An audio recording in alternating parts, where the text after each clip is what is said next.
She wore a white dress to cover her bruises and walked into the wedding hall of the city's most dangerous crime boss. No flowers, no music, only guns, darkness, and a ring placed on her finger like a chain. Her father had sold her. Her husband was the man the whole world feared. And on that wedding night, instead of violence, he gave her a blanket and said, "No one is allowed into your room without permission." That should have been a relief. Instead, it terrified her more than ever. Where are you watching from? Please like and comment below to let me know how far this story has progressed. And let's follow this story to the end. The rain came down hard the night Serafina Vale was handed to a man who had buried people alive. She didn't know that detail yet. She would learn it later, the way she learned most things about Damien Draven, in fragments, in whispers, in the careful way his men stopped breathing whenever he entered a room.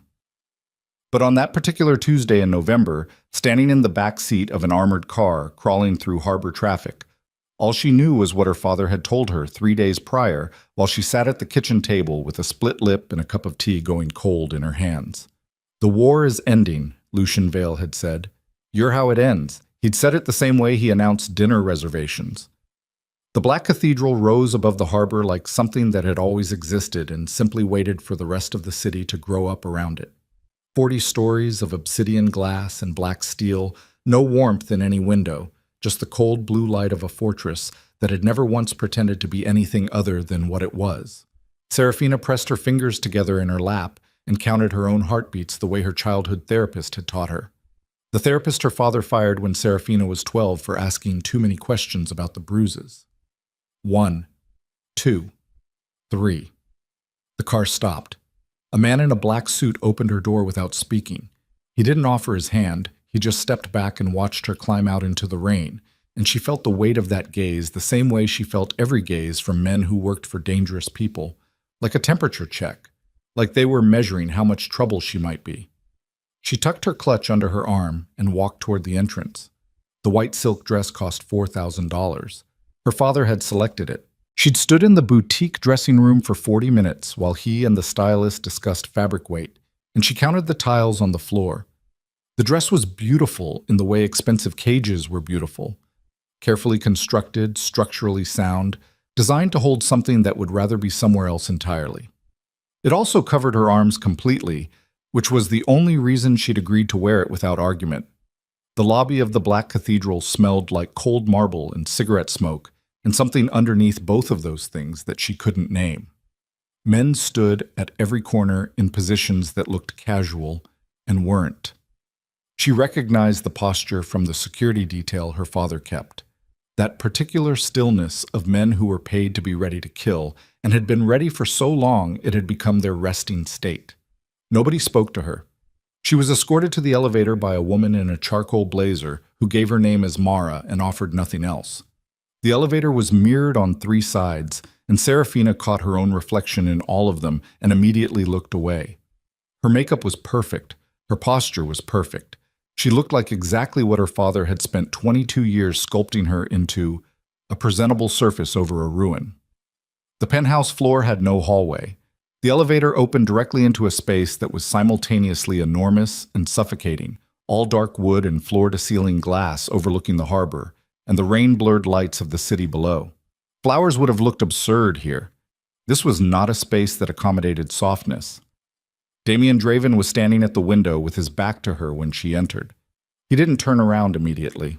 The deliberateness of that bothered her more than she expected.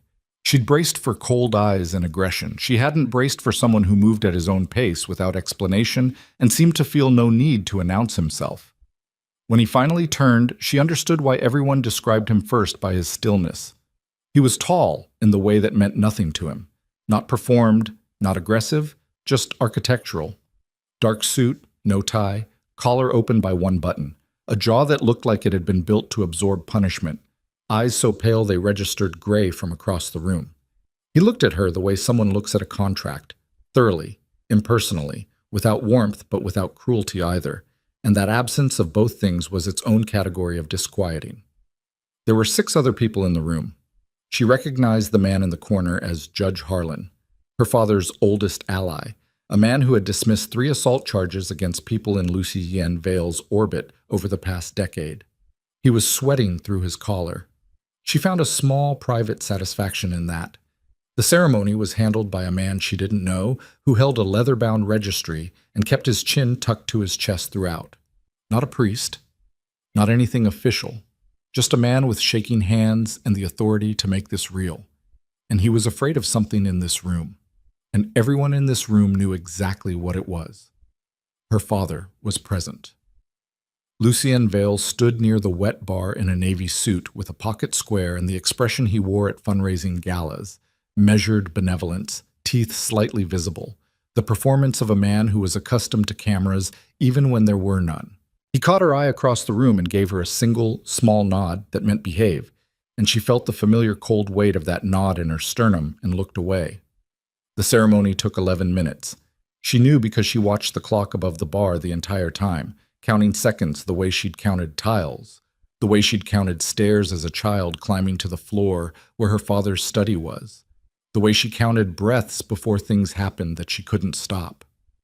Damien said nothing additional to the required words. His voice was low and unhurried, like a man reading an ordinary document. He didn't look at her father. He didn't look at the judge.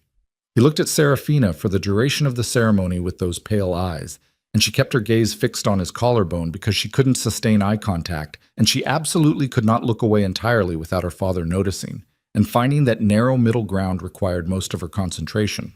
When the ring went on her finger, it was cold, heavy, a flat dark band with no stone. She'd expected something ornate, something that announced ownership. This was the opposite, severe and minimal, like a line drawn. Damien leaned close enough that she smelled him. Smoke and something darker underneath, sandalwood maybe, and the faint clean bite of expensive whiskey. "You're shaking," he said quietly. Only for her. She hadn't realized. Her hands had betrayed her without permission, a fine tremor she couldn't locate and couldn't stop. She swallowed. "I thought you were going to kill me." The honesty surprised her. She hadn't planned to say that. It came out the way the truest things did, before the filter caught it. His expression didn't change, not a flicker. "Not tonight." He straightened. Then he looked at her father. The room temperature dropped. Serafina had seen powerful men look at each other her entire life. The calculations behind it, the measurements, the performances of dominance and deference. She knew every variation. What she saw in Damien Draven's face when he turned toward Lucien Vale was none of those things. It was simpler and more absolute. It was a man looking at something he had already decided about, and the deciding was done, and what remained was only timing. Her father's smile didn't disappear, but his hand, resting near his drink, went completely still. The cameras, two of her father's people with phones, stopped rolling. The other guests found reasons to move toward the elevator. Within 4 minutes, the room had emptied of everyone except Mara and two of Damien's men and Serafina, who stood in her expensive cage of a dress holding her clutch and waiting for the shape of whatever happened next. Damien walked past her without touching her. "Come," he said.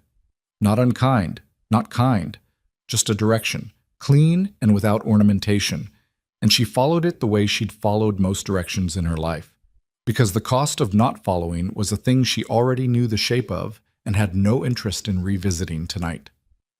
The private elevator off the penthouse opened to a separate residential level above. She hadn't known there was a level above. The ceilings here were lower, still high by ordinary standards, but proportioned for habitation rather than performance. The floors were the same dark hardwood, but the light was different, warmer, lamps rather than recessed fixtures, and there were books on built-in shelves along one wall, and the windows were rain-blurred, and the whole space felt like a different structure entirely from what existed below. Damien opened a door near the end of the hall without looking at her. "East wing," he said. "You sleep here. The code to the lock is your choice. Set it when you're ready, anything you want. No one enters without your permission. That includes me." She stood in the doorway of the room and processed this. It was large, clean.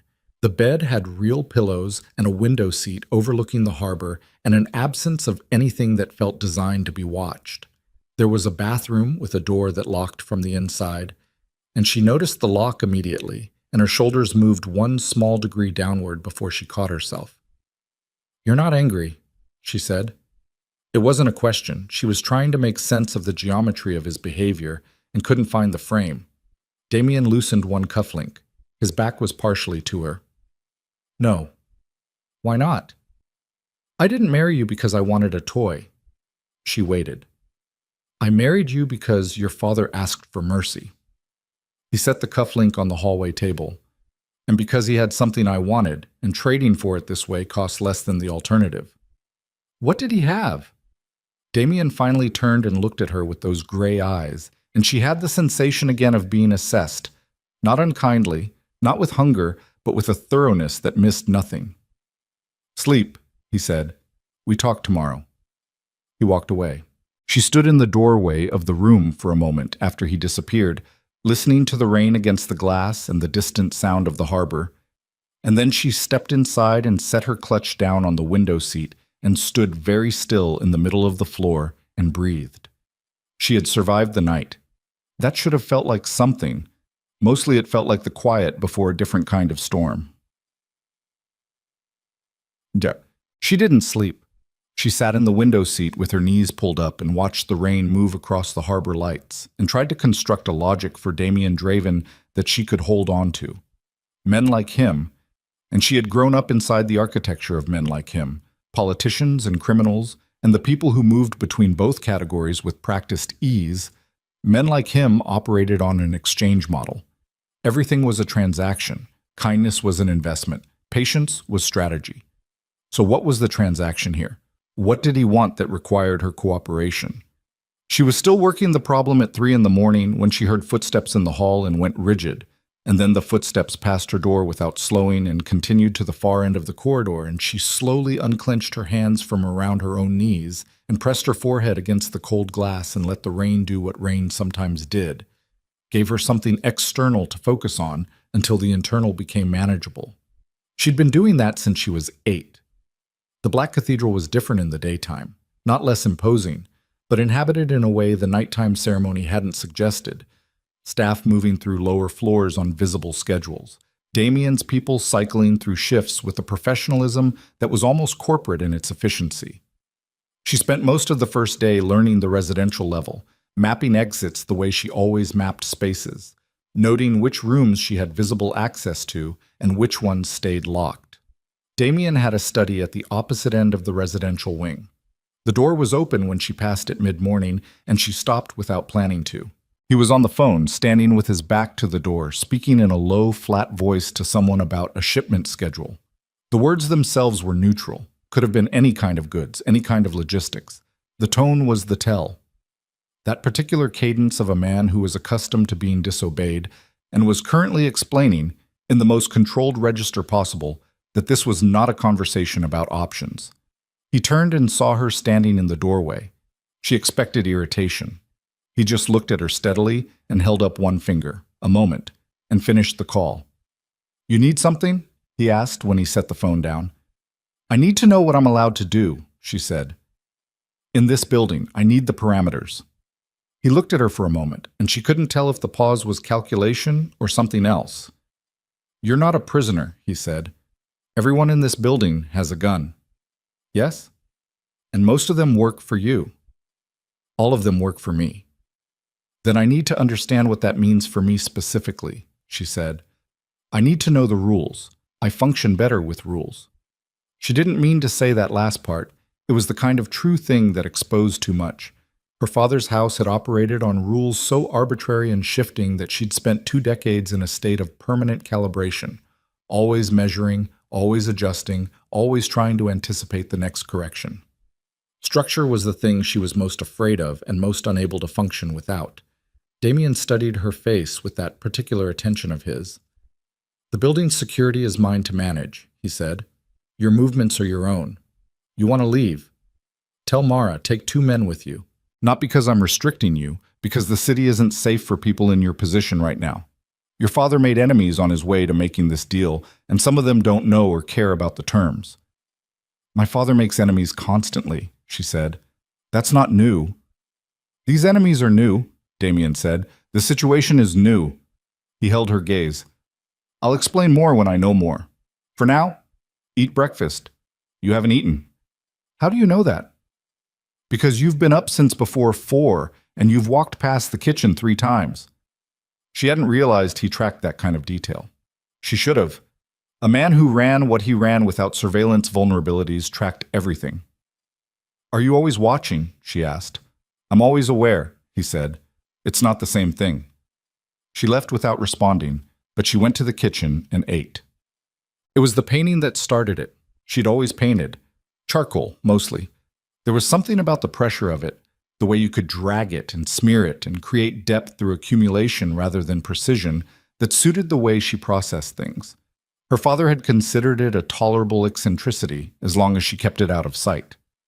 Art was not part of the presentation. Art was a private dysfunction, like anything else she did that wasn't for the benefit of external perception. She found a supply closet on the residential level with blank canvas and charcoal, among other things. Either coincidence or something deliberate, she didn't know which, and she decided not to ask.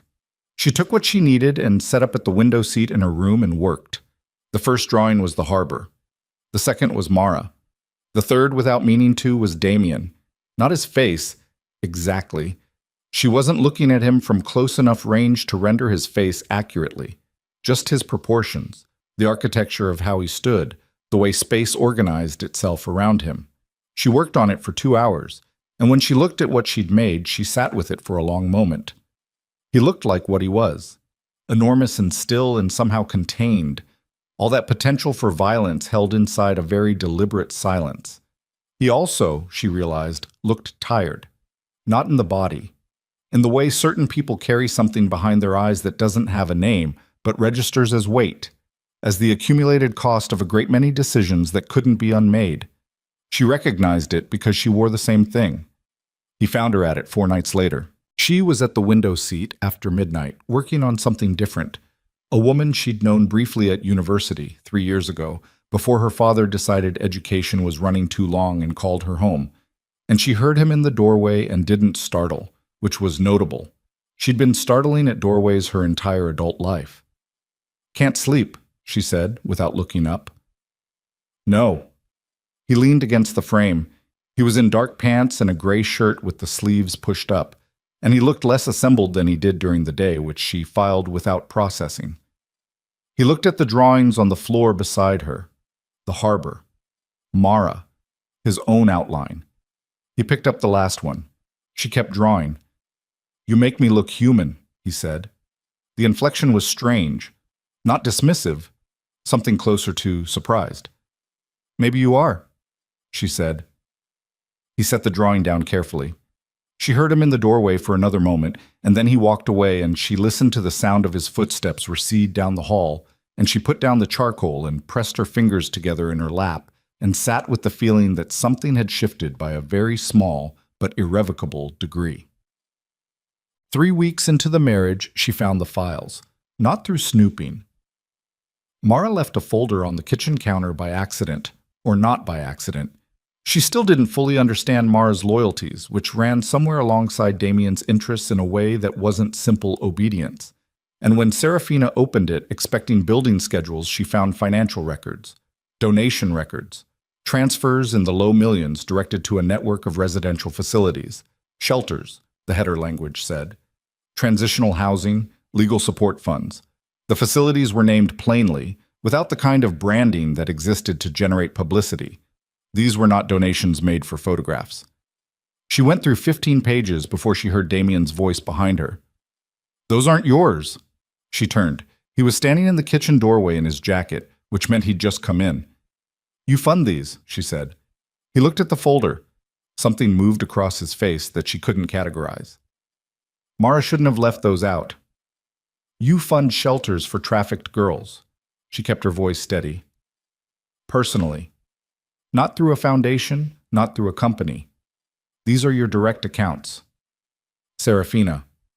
Why? The pause was long enough that she thought he might not answer. Then, because I can, he said, and because the people who should are too busy deciding if it's politically convenient. She looked at him. He met her gaze and then looked at the folder and then away.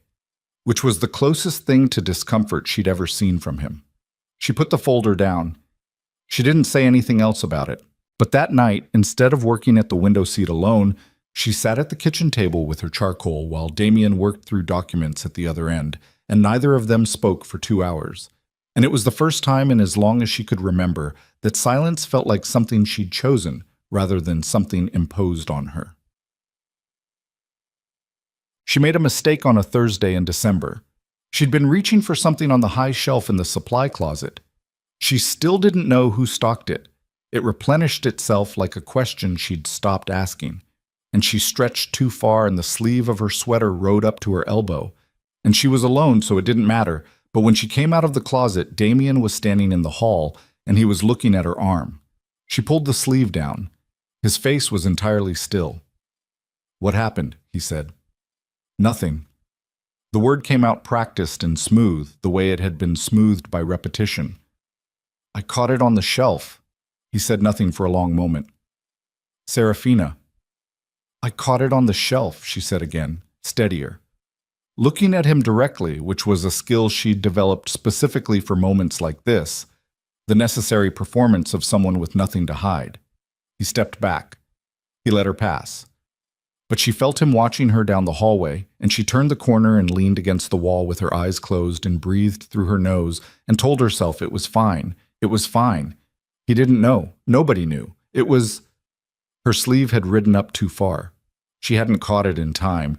He'd seen the edge of something older than any shelf. That night she stayed in her room and worked until her hands cramped.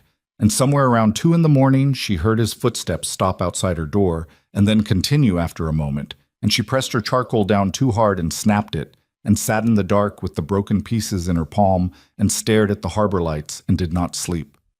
She didn't know what she was afraid of more, that he would ask again, or that the next time he did, she would tell him. She wouldn't have an answer for that until it was already too late. Because 3 days later, Damien came home soaked in blood from an attempt on his life, and she opened the door to help him, and her hands shook as she pulled his shirt away from the wound. And in the movement of that moment, her reaching, his stillness, the awful intimacy of someone bleeding in your arms, her own sleeve fell, and the fabric pooled at her elbow, and the lights were on, and there was no shelf to blame this time. Damien's hands went completely still. He looked at her back. The room went quiet in a way that had texture and weight. "What the hell is this?" he said. Quiet, deadly quiet. She reached for the fabric. He caught her wrist. Not hard, but certain. "Who did that to you?" Her throat closed. The answer was in her chest like something calcified. Years of wait, years of silence, years of learning that the truth had a cost she could not afford.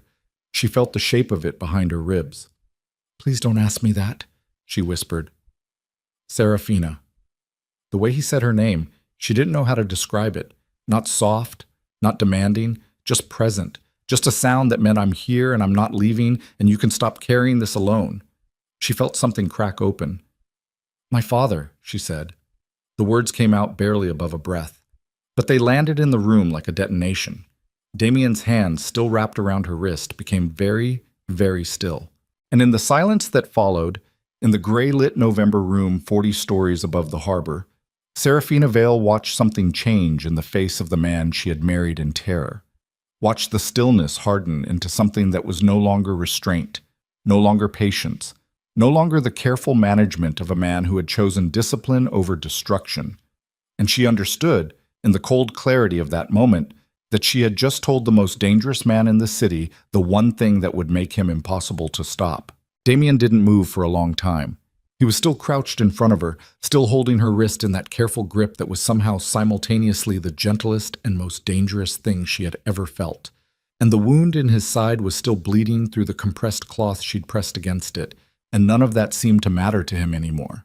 He was looking at her back, at the architecture of damage that her father had spent 20 years constructing on her skin.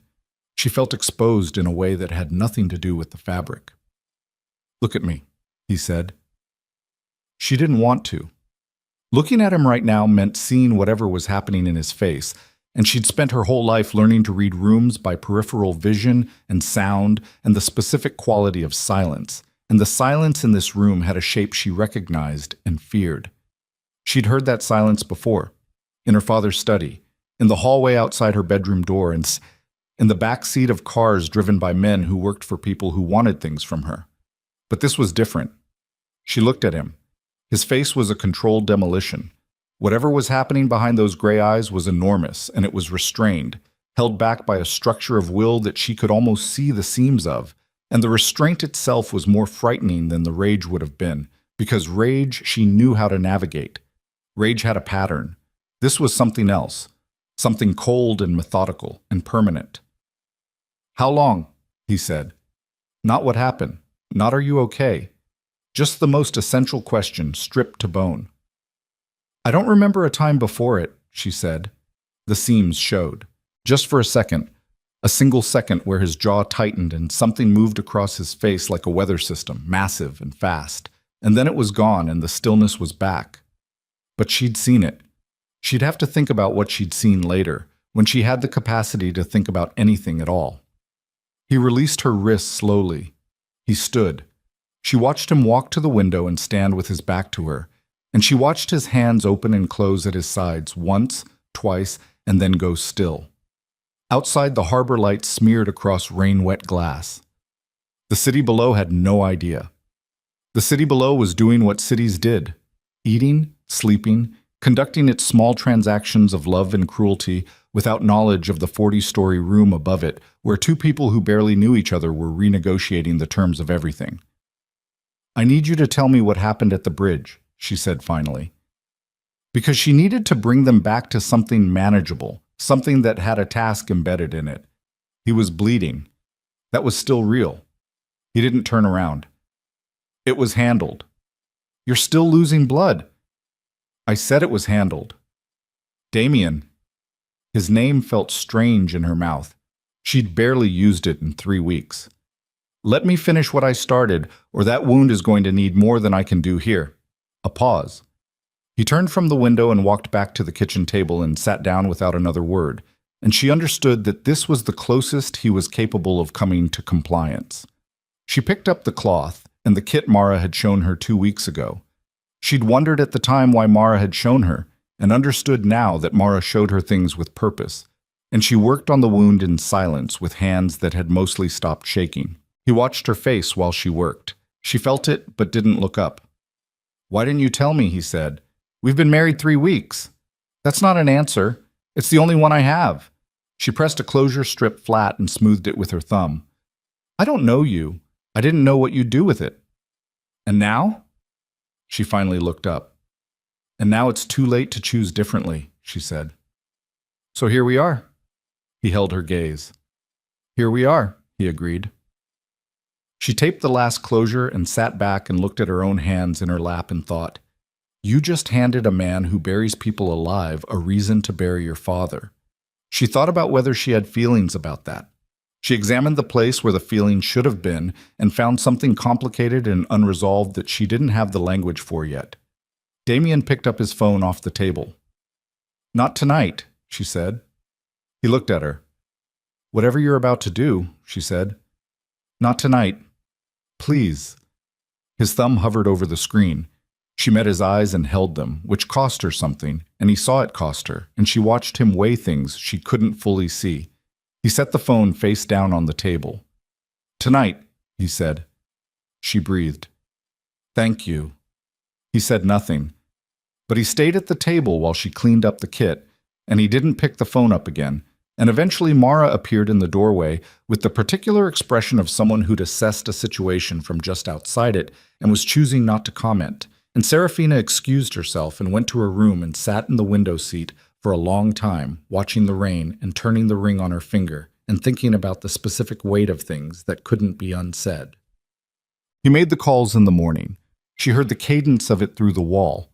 Not the words, just the rhythm. 4 calls before 7 a.m., each shorter than the last, each in that flat decisive register she now recognized as Damien in operational mode. The mode where he was solving a problem, and the problem had a body count attached, and neither of those facts required comment. She dressed and went to the kitchen and made coffee and stood at the counter with both hands around the mug and waited. He came in at 7:15. His face was composed. Whatever he'd set in motion with those calls, the decision had been made and he wasn't going to revisit it. She recognized that state too. The afterside of a terrible choice, when the weight lifted not because it was gone, but because it had been distributed into action.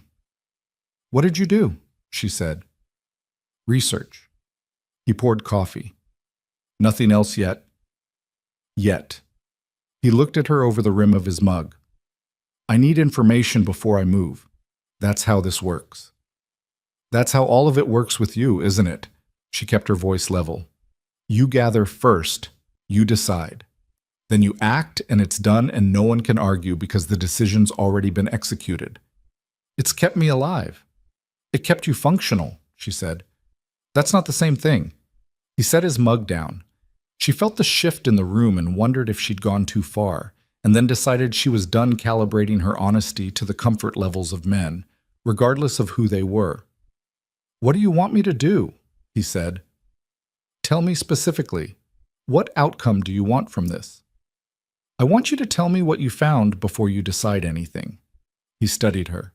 "And if you don't like what I found, then I need to know that too." He was quiet for a moment. The rain had stopped overnight and the city was gray and washed outside the window, and the morning light was the color of unfinished things. "Sit down," he said. She sat. He remained standing. She thought it was unconscious, the way he always stood when he was controlling something, the way height was its own form of management.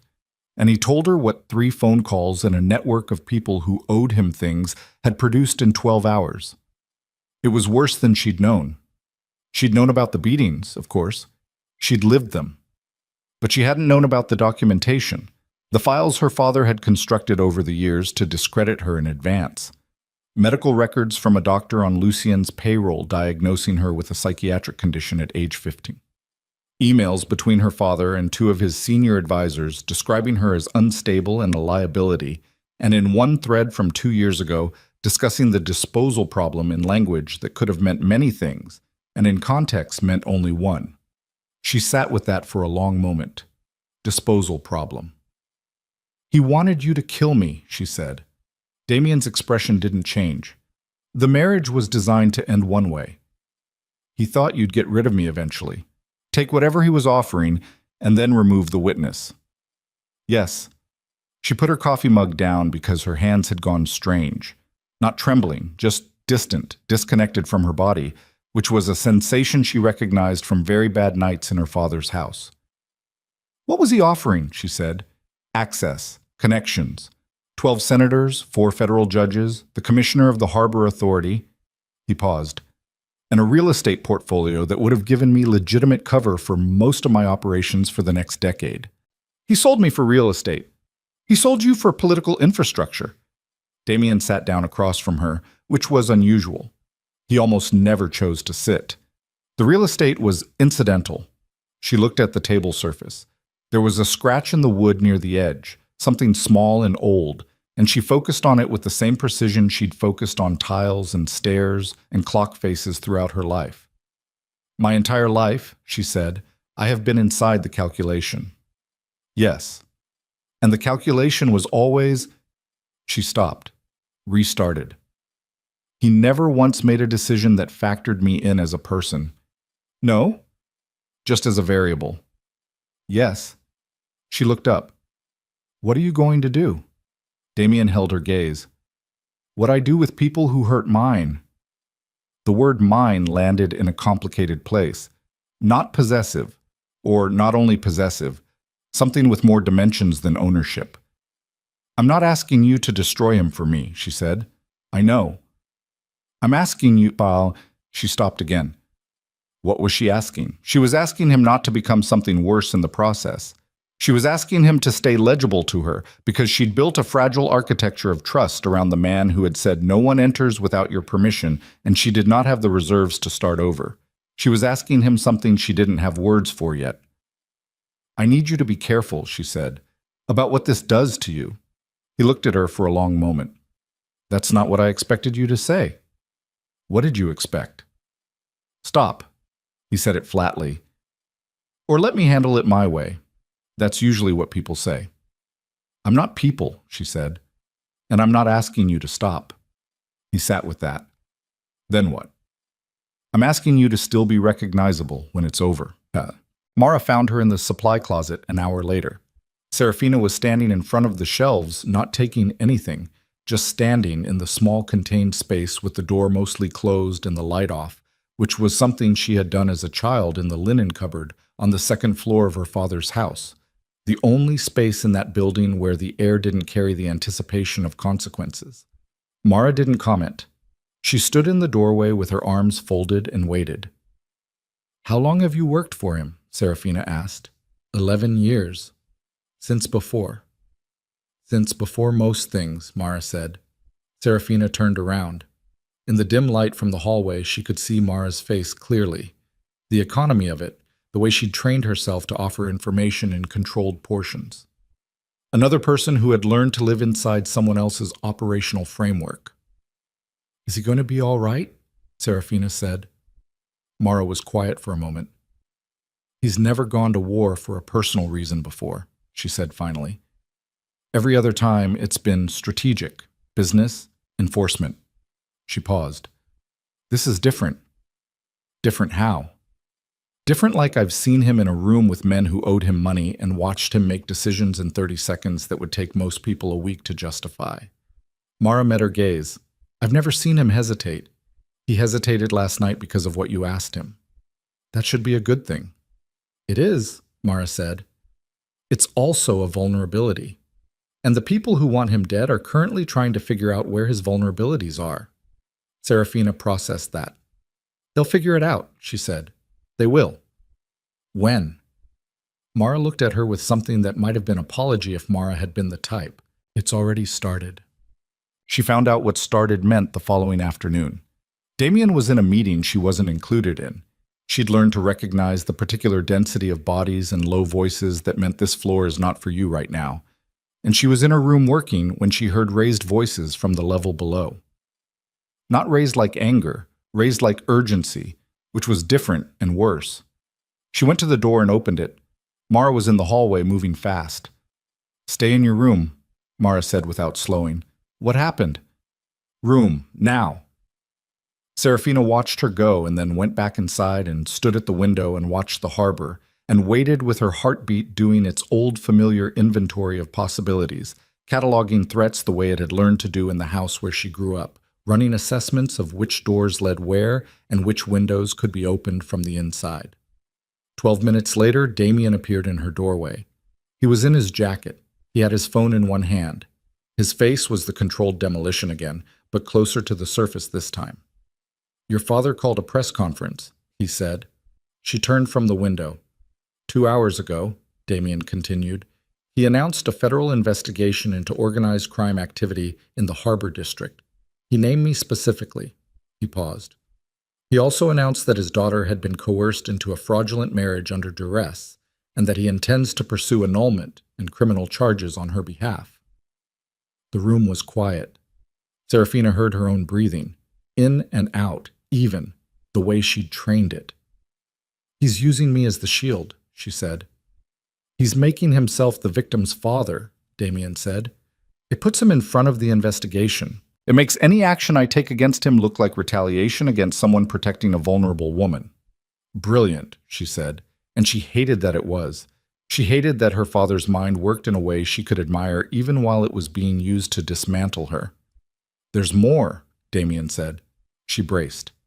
He's claiming you've been isolated, that you have no access to outside communication, that you've shown signs of psychological deterioration consistent with captivity. He held her gaze. He has a doctor on record. The same doctor he paid to diagnose me at 15. Yes. She sat down on the edge of the window seat. So anything I say contradicting him becomes evidence of the deterioration, she said. If I say I'm fine, that's what a woman in captivity says. If I show distress, that confirms his narrative. The frame closes on both sides.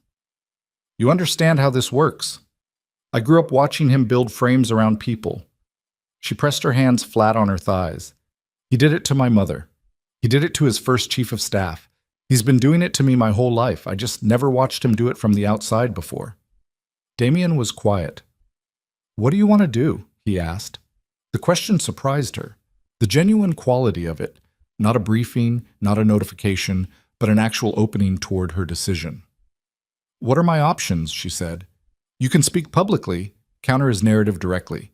It creates risk because it puts your face on this and makes you a target for every faction that wants leverage over me. And the alternative? We move quietly. I handle the investigation through channels. It takes longer, and your father controls the story in the meantime. She looked at him. You said we. He didn't flinch from it. I did. She sat with that word. 3 letters.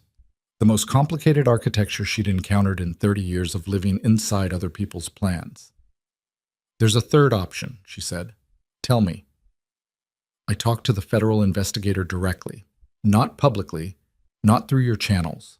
I request a private meeting on my own terms, and I tell them what I know about my father's network. She watched his face. I've been inside that house for 20 years. I know names, accounts, locations, things he was never careful enough to hide from someone he considered furniture. The silence that followed was a different quality from before. That puts you in federal protection, Damien said, which means you leave here. Yes. It also means your testimony becomes the foundation for the case, he said. You become the most important witness in a federal investigation into organized crime and political corruption. I know. They'll use you. Everyone uses me, she said quietly. At least this time I choose it. He studied her face for a long time. She held very still under it. There's something you haven't considered, he said. Tell me. Your father anticipated this possibility. He moved to the window and stood beside her, not touching, looking out at the harbor where the gray water caught the failing afternoon light. The files I accessed this morning, there are communications between Lucian and the lead investigator on the federal case. She felt it before he finished saying it. He already owns him, she said, since 2 years ago, before the investigation was even opened. Damien turned to look at her.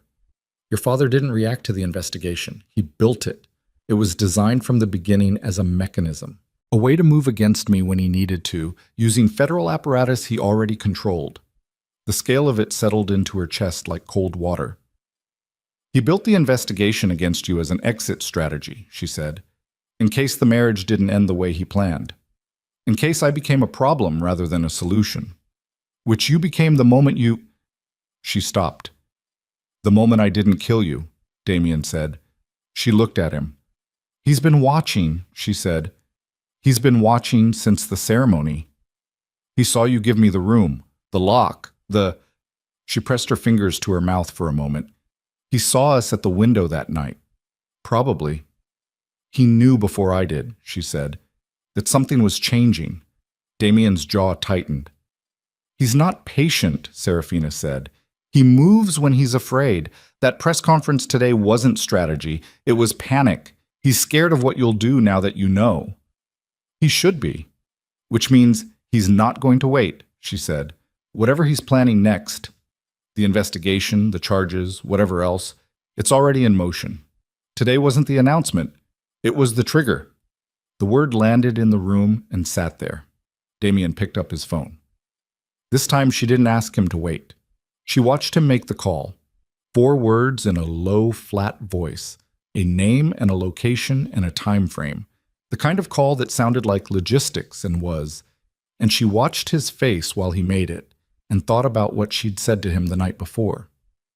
I'm asking you to still be recognizable when it's over.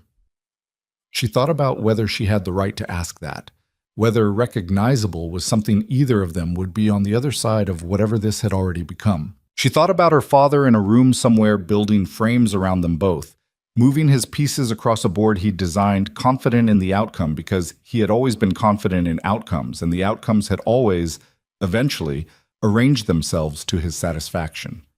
She thought about 20 years of being arranged. I need to tell you something, she said when Damien set the phone down. He looked at her. My father has a contingency, she said. I don't know all of it, but I know he has a safe deposit facility registered under my name. I found the documentation when I was 19, and I didn't understand what it was then. She paused. I understand it now. Whatever's in that facility, whatever leverage he was preserving as a last option, it's registered to me, which means if anything happens to him, I'm implicated by default. Damien was completely still. You've been carrying that, he said, for 11 years. Why didn't you? Because I didn't know who to tell, she said. Because every person I might have told was either his or afraid of him. Because knowing and surviving sometimes means knowing alone. She looked at him steadily. I'm telling you now. He crossed the room. He stood in front of her and looked at her face with that thorough attention that missed nothing. And she held herself very still and let him look, which was the hardest thing she'd learned to do and the most important. And after a long moment, he reached out and put one hand against the side of her face, just held it there, warm and careful, and she did not flinch. She almost did. She caught it. The old reflex. The instinct that had been trained into her over years of proximity to hands that meant harm. Caught it and held it and stayed still. And he felt the almost of it in the slight tension of her jaw. And his thumb moved once across her cheekbone in a gesture that was neither ownership nor performance, but something that belonged to an entirely different vocabulary. We're going to end this, he said. She covered his hand with hers. Outside, the harbor darkened into evening, and somewhere in the city, Lucien Vale was activating contingencies, and somewhere in the federal apparatus, his owned investigator was moving pieces, and Damien's phone was already beginning to buzz with the specific frequency of bad news arriving faster than expected, and neither of them reached for it yet, just stood in the gray light of the residential level with their hands overlapping and the weight of everything unfinished pressing down from all directions. The phone buzzed again. And again. Damien looked at the screen. She watched his face change, not the controlled demolition this time, something quicker and harder than that. What? She said. He turned the phone so she could read it. 3 words from a number she didn't recognize. 3 words that landed in her chest like 3 words. They have Mara. Serafina read them twice. Her brain performed the translation with the mechanical efficiency of someone who had spent a lifetime processing bad news in real time, absorbing it, filing it, continuing to function. And then the translation finished, and the implications opened beneath her like a floor giving way. Mara, who had shown her the medical kit, who had left the donation files where she could find them, who had stood in the doorway of a dark supply closet 11 years into working for the most dangerous man in the city and waited without comment while a traumatized woman stood in the dark and breathed. When? Damien said. He was already moving, jacket on, phone to his ear, the transition from stillness to action so fast it had no visible seam. She watched him cross the room and felt the air change quality around him, felt the thing that made rooms quiet when he entered them shift into a different register entirely. 40 minutes ago, said the voice on the phone. She could hear it from where she stood. Parking structure on Aldrin. They took her car and left her phone. We have footage. Who? A pause. That's the problem. Damien stopped walking. Tell me. The plates on the vehicle trace back to a holding company. Another pause, shorter. The holding company is registered to the same attorney who filed the federal complaint this morning on Senator Vale's behalf. The room was completely silent. Serafina understood what that meant before Damien said anything. Mara wasn't taken by her father's private muscle. The contracted security and political fixers she'd grown up watching operate from the background of her father's world. Mara was taken by people working inside a federal framework. People with access to surveillance systems and legal infrastructure, and the ability to make a person disappear into a process rather than a grave, which was in some ways worse because graves had locations. Lockdown, Damien said into the phone. Full. Everyone inside, no movement until I say. He ended the call. He turned to look at her. She was already looking at him. He escalated, she said. He escalated because he's afraid. Taking Mara is a message. It's leverage. Damien set the phone on the table. His voice had dropped to the register she'd only heard once before, the night of the assassination attempt, when he'd been bleeding and furious and still in complete control of every word. He wants me to move. He wants me to react visibly and aggressively so the federal narrative has supporting evidence. If you go after Mara, I become exactly what the investigation claims. And if you don't, Mara is in federal custody as a material witness, he said. which means she is accessible to people who work for your father, which means she is not safe. Serafina pressed both hands flat on the kitchen table and looked at the surface of it in thought. Not about her feelings, not about the fear that had started a slow cold crawl up her spine the moment she'd read those 3 words. About the structure of what her father had built and where its load-bearing elements were. He needs Mara to say something specific, she said. Damien looked at her. That's why he took her. Not to hurt her. Not yet. She looked up. He needs a statement. Something that confirms his narrative about me, about the coercion, the isolation, the captivity. Mara has been with me every day for 6 weeks. If he can get her on record saying she witnessed my deterioration, my fear, my inability to move freely, it closes the frame. It closes the frame, she said, and then the annulment moves forward on his terms. The federal investigation has a cooperating witness, and he controls the story completely. Damien was very still. Mara won't give him that, he said. No, Serafina agreed, which means he'll find another way to get what he needs from her. And the longer she's in that custody, the more options he has. She watched him process this, watched the calculations move behind his eyes. Not cold, not purely strategic, because Mara was 11 years and a loyalty that ran in both directions. And even men who built their lives on controlled distance had things they could not afford to lose. There's something else, he said. She waited. The facility, he said. The safe deposit account registered in your name. He held her gaze. My people accessed the registry records 20 minutes ago. And it was opened 6 months before your mother died. The words landed in a specific place, a place she had kept sealed for a long time. That's not possible, she said. I was 14 when my mother died. The account was opened in your name by a legal proxy with power of attorney, Damien said. Signed by your mother, 6 months before her death. Her mother, Eleanor Vale, who had died of a cardiac event at 41 while her husband was in the middle of a re-election campaign. Eleanor, who had been beautiful and quiet and had looked at Serafina sometimes across dinner tables with an expression her daughter hadn't understood until she was old enough to recognize it as recognition. I see what's happening to you. I can't stop it. I'm sorry. My mother opened that account, Serafina said slowly, under your name, with documentation that predates her death by 6 months, which suggests she knew she was going to die. The room tilted slightly. She grabbed the edge of the table. Not from grief. The grief was old and calcified and no longer had sharp edges.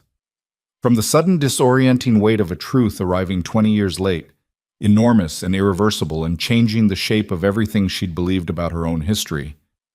She was building me an exit, Serafina said. Yes. She knew what he was. She knew what he was going to do to me. Yes. And she couldn't. She stopped, restarted. She couldn't get me out directly, so she built a back door. She registered an account in my name so that whatever he put in there for his own protection would eventually become mine. She pressed one hand over her mouth for a moment. She was smarter than he knew. Much smarter, Damien said. Which means what's in that account is yours by legal standing, he said. And based on the transaction records my people pulled, what's in that account is not real estate documentation. He paused. It's 20 years of correspondence, digital files, recorded conversations, financial records connecting your father's corruption network to 17 individuals currently holding federal positions. Serafina understood. She sat very still and let the understanding move through her completely. Her mother had spent the last months of her life building a weapon. Not for herself. She'd known she wasn't going to survive long enough to use it, or had suspected, or had been afraid and prepared anyway, the way frightened people sometimes prepared because the preparing was the only thing left that felt like agency. She'd built it for her daughter and hidden it in plain sight under Serafina's name, where Lucien would never look because he'd never once considered that Serafina could be a threat. He'd considered her furniture. Furniture didn't fight back. He doesn't know about the contents, Serafina said.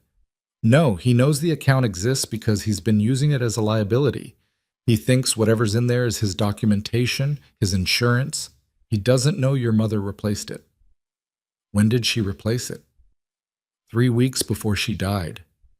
Serafina closed her eyes for just a moment, just long enough to acknowledge the size of what her mother had done, alone, frightened, running out of time, doing the last thing she could do for the child she couldn't save by any other means. Then she opened her eyes. "We need to access it," she said. "Yes. But if we move on the facility now, your father will know," Damien said. "He has the building under surveillance. Any approach we make gets flagged." "Then we need him looking somewhere else." Damien looked at her carefully. "What are you thinking?" he said. "I'm thinking," she said, "that I need to talk to the press." She'd expected him to argue. He didn't. He looked at her for a long moment with that assessment that missed nothing, and then he nodded once, which she'd learned was the most significant form of agreement available from him. And then he called someone named Callum, and within 40 minutes, a woman named Dr. Renata Voss arrived at the Black Cathedral's service entrance with a recording kit and the particular composure of someone who handled volatile situations professionally. Serafina didn't know who Dr. Voss was. She didn't ask. She sat across from her at the kitchen table and answered questions for 90 minutes with the precision of someone who had been preparing for this conversation her entire life without knowing it. She talked about the beatings, the isolation, the doctor at 15, the way her father had constructed her public identity while systematically destroying her private one. She talked about the marriage, the genuine coercion of it, her father's intent, what she'd learned since. And she talked about the press conference and what it meant for her to have her victimhood weaponized by the same person who had created it. She didn't cry. She had cried at 17 in a bathroom for 3 hours over something her father had done and made a decision afterward that she was done performing distress for people who were trying to use it. What she offered instead was specificity, dates, details, the particular texture of memory that couldn't be manufactured. Dr. Voss recorded everything without interruption. When it was done, Serafina sat back in the chair and felt emptied in a way that wasn't entirely bad, like something had been carried at a specific weight for a long time and been set down, and the muscles were still shaped around the absence. "This is going to create a significant response," Dr. Voss said. "I know. From your father specifically." "That's the point," Serafina said. She caught Damien in the hallway afterward. He was on the phone again, always on the phone, always the low, flat voice. And he ended the call when he saw her face. "It's done," she said.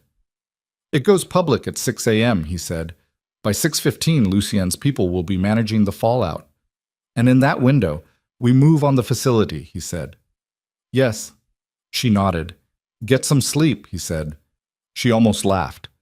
Instead, she walked back to her room and sat in the window seat and watched the harbor go from black to deep blue to the gray of pre-dawn. And she did not sleep. And she thought about her mother in a room 20 years ago doing the only thing she had left to do. And she thought about how love sometimes expressed itself as the most extraordinary practical act. And she thought about the specific cost of being born into the wrong family and surviving it anyway. And somewhere around 4 in the morning, she fell asleep sitting up against the cold glass and dreamed about nothing at all. The story broke at 6:02. By 6:20, 3 major outlets had picked it up. By 6:40, Lucien Vale's press secretary had released a statement calling the account fabricated and expressing concern for his daughter's mental health, which was so precisely the wrong response that Serafina, reading it on Damien's phone in the back seat of an armored car moving through pre-dawn traffic, almost felt something like satisfaction. Almost. "He's pulling his people back from the federal building," said the man in the front passenger seat.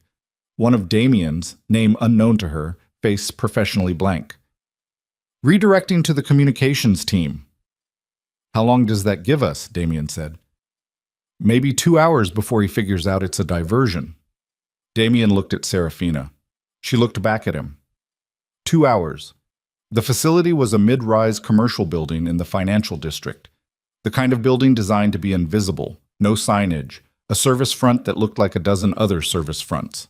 They entered through a side access that Damien's advance team had already cleared, and she walked through familiar security procedures with unfamiliar hands guiding her forward, and tried not to think about the fact that she was walking into a space that carried her name and her mother's last act simultaneously.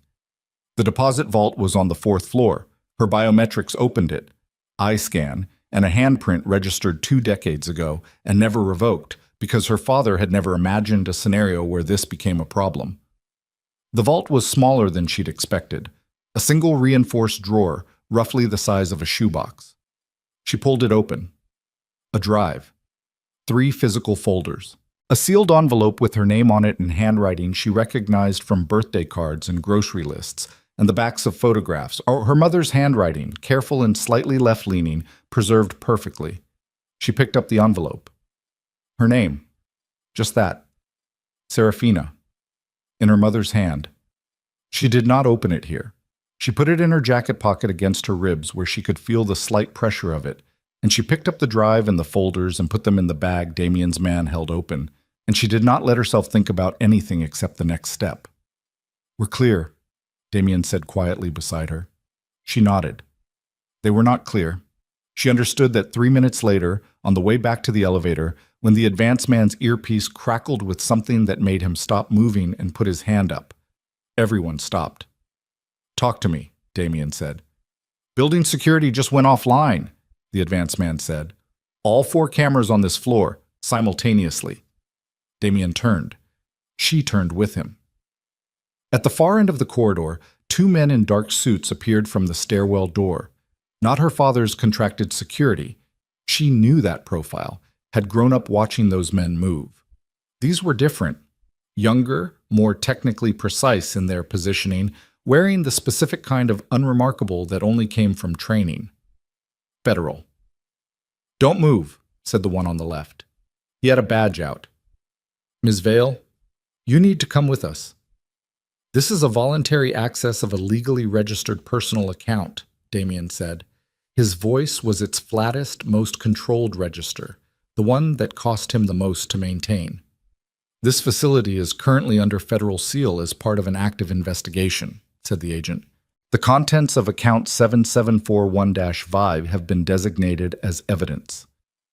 "That account is registered in my name," Serafina said. "Registered to a minor, under proxy authorization," the agent said. "The originating authority has been questioned and the registration is under review." Her mother. They were challenging her mother's proxy authority. 20 years after her mother's death, Lucian Vale had found a way to reach back and undo the last thing Eleanor Vale had done for her daughter. Serafina felt something move through her that wasn't fear. It was adjacent to fear, below it, heavier.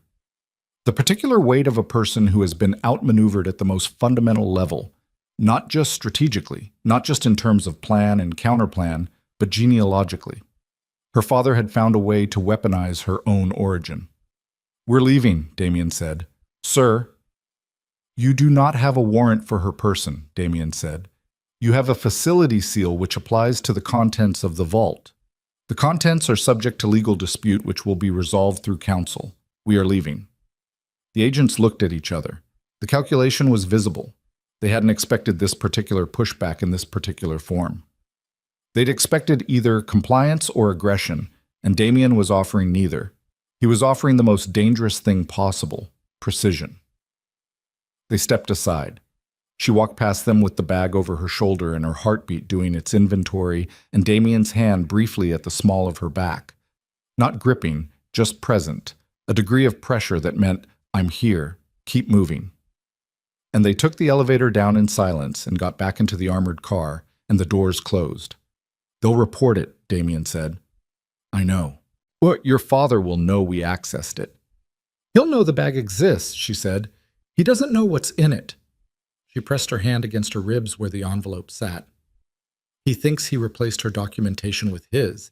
He doesn't know my mother replaced it back." The car moved through the financial district toward the harbor. Damien was on the phone again. She could hear fragments, the name Callum again, and the name of a firm she didn't recognize, and the words chain of custody and proxy validity challenge, and the specific, precise vocabulary of a man who had learned to fight in every arena simultaneously. She looked out the window. The city was awake and moving and indifferent, the way cities always were, the way she'd found both desolating and grounding at various points in her life. Coffee carts and delivery vehicles and people going toward things without the knowledge of what was happening 40 stories above them, or in armored cars, or in the specific silent violence of a war being fought through legal architecture. Her phone buzzed. She looked at it. Unknown number, text message. I know you have the drive. You have 6 hours to return it before I release the secondary file. You know what's in it. Elle, she stared at the screen. Secondary file. She did not know what was in it. She thought she knew everything. She thought she'd found the shape of her father's strategy and understood its dimensions and found the place where her mother had hidden the countermeasure inside it. She'd thought the timeline made sense. The vault, the drive, the 20-year-old trap that had finally become a weapon. Secondary file. Damien, she said. He looked at her. She handed him the phone. He read it. His face didn't change, but she saw his eyes move over the message twice, and the second time she watched something adjust in his expression. A recalibration she'd never seen before. The subtle shift of a man encountering a variable he hadn't accounted for. Secondary file, he said. I don't know what it is. He's telling you that you don't have everything. His voice was careful. That there's something in his possession that he's holding separately, something he believes will neutralize what's on the drive. Or implicate me, she said, because that was the other architecture. Not just neutralize, but invert. Make her the threat rather than the witness. What could he have? Damien said. It wasn't rhetorical. He was asking her to inventory. She thought about every room she'd ever been in, every conversation she'd ever been adjacent to, every piece of information that existed about her that her father could hold, shape, present, in a frame designed to destroy her. And then she thought about something else, something she'd almost forgotten, because she'd worked very hard to forget it. A night 5 years ago, a private event at her father's estate, a man who'd been too persistent, and a room she'd been cornered in, and what had happened in that room before a member of her father's security staff pulled the man out, and her father had appeared in the doorway and looked at her with an expression she'd read at the time as concern, and understood now, with the cold clarity of everything she'd learned in the past 6 weeks, was something entirely different. Her father had been there. He'd been there and he'd waited. Not long enough for serious harm, but long enough, precisely long enough. And there were cameras in that room because there were cameras in every room in her father's house. And he had the footage. And the footage, absent context, absent the before and after, would show his daughter in a compromising position with a man who currently held a federal appointment. It would destroy her testimony. It would destroy her credibility. It would turn her from a witness into a liability. He has footage from the estate, she said. Her voice came out flat and cold and strange to her own ears.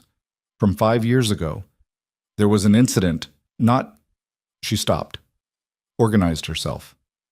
A man, my father's associate. He cornered me. My father has the footage, and without context, it looks like something it wasn't. Damien was completely still. How long have you known about the footage? He said. I didn't know he had it. I suspected. I didn't let myself... She stopped again. I didn't let myself follow the thought because the answer was too... Serafina. She looked at him. He's been holding that for 5 years, Damien said. Yes. For exactly this moment. Yes. She pressed the back of her hand against her mouth for a moment. He never does anything with a single purpose. Everything doubles. The marriage was both a trade and a disposal. The investigation was both a weapon against you and a frame around me.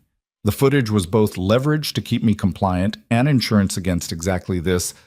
She gestured at the bag, the drive, everything. Exactly this situation where I stopped being compliant. The car was slowing toward the harbor. So if he releases that footage, Damien said.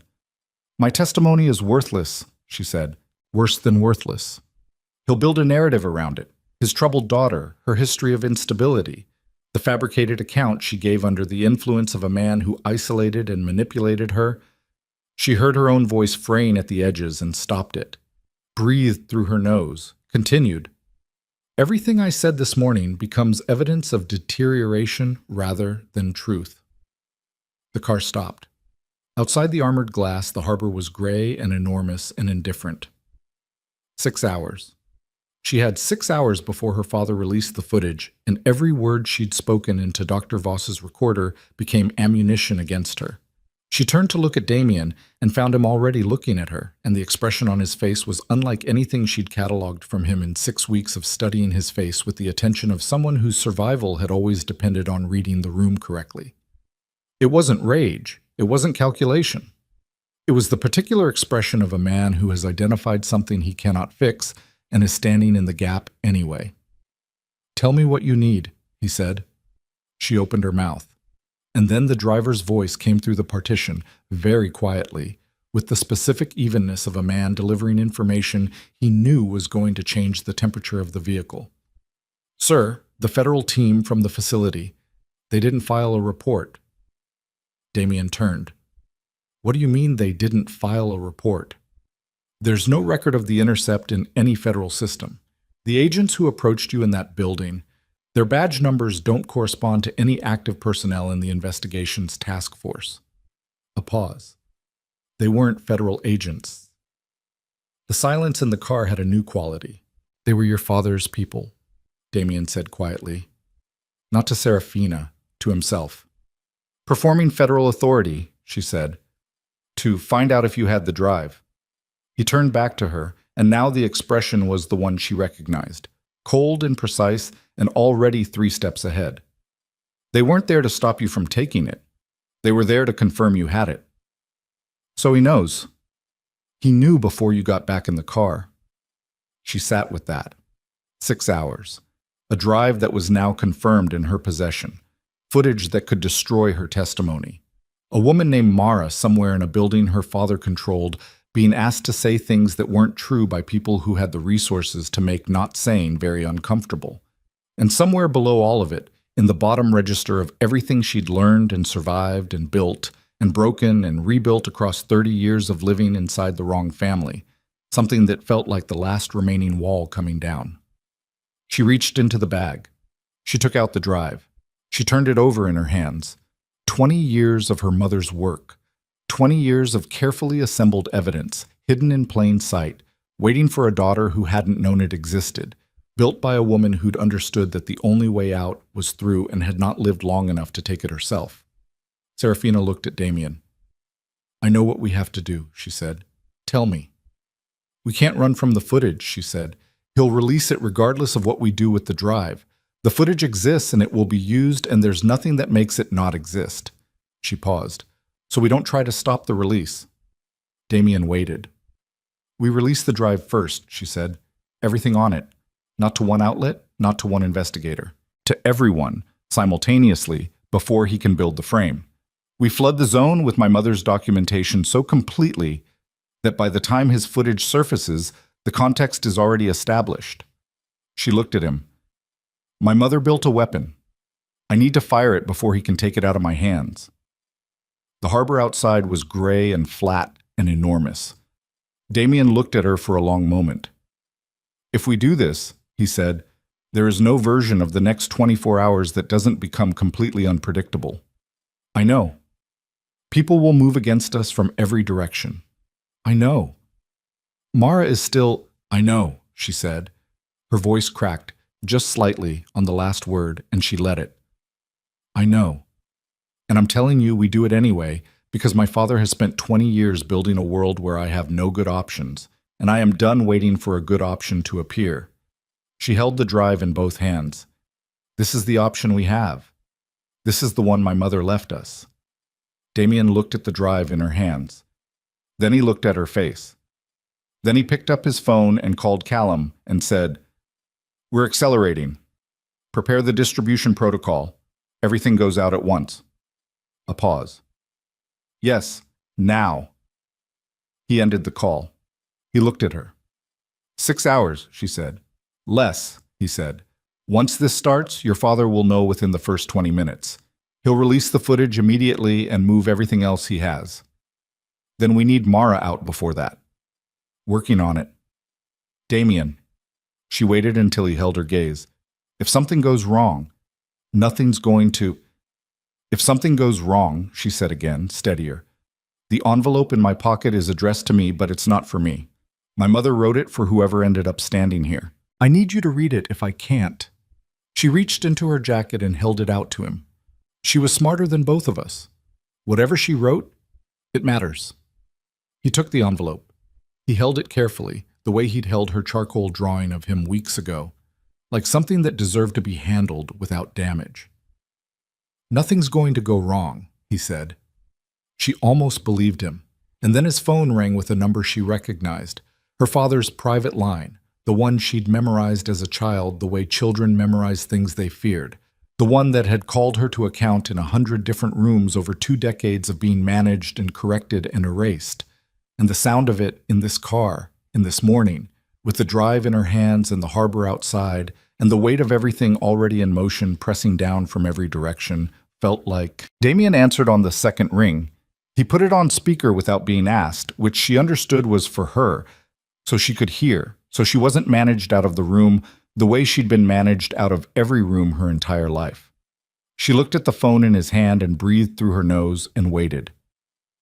"You've been busy." Her father's voice filled the armored car like something that had always been there, smooth, measured, the particular cadence of a man who was accustomed to being the most controlled person in any conversation. "I'm impressed, Serafina. Genuinely." She said nothing. "The interview was a nice touch," Lucian continued. "Very sympathetic. You've always photographed well, your mother's bone structure. Pity about the rest." A pause, precisely timed. "I assume Damien is listening." "I'm here," Damien said. "Good. Then I'll be direct." The voice shifted, not harder, just more efficient, the way a surgeon's voice shifted when moving from consultation to procedure. "You have something of mine, I have something of yours.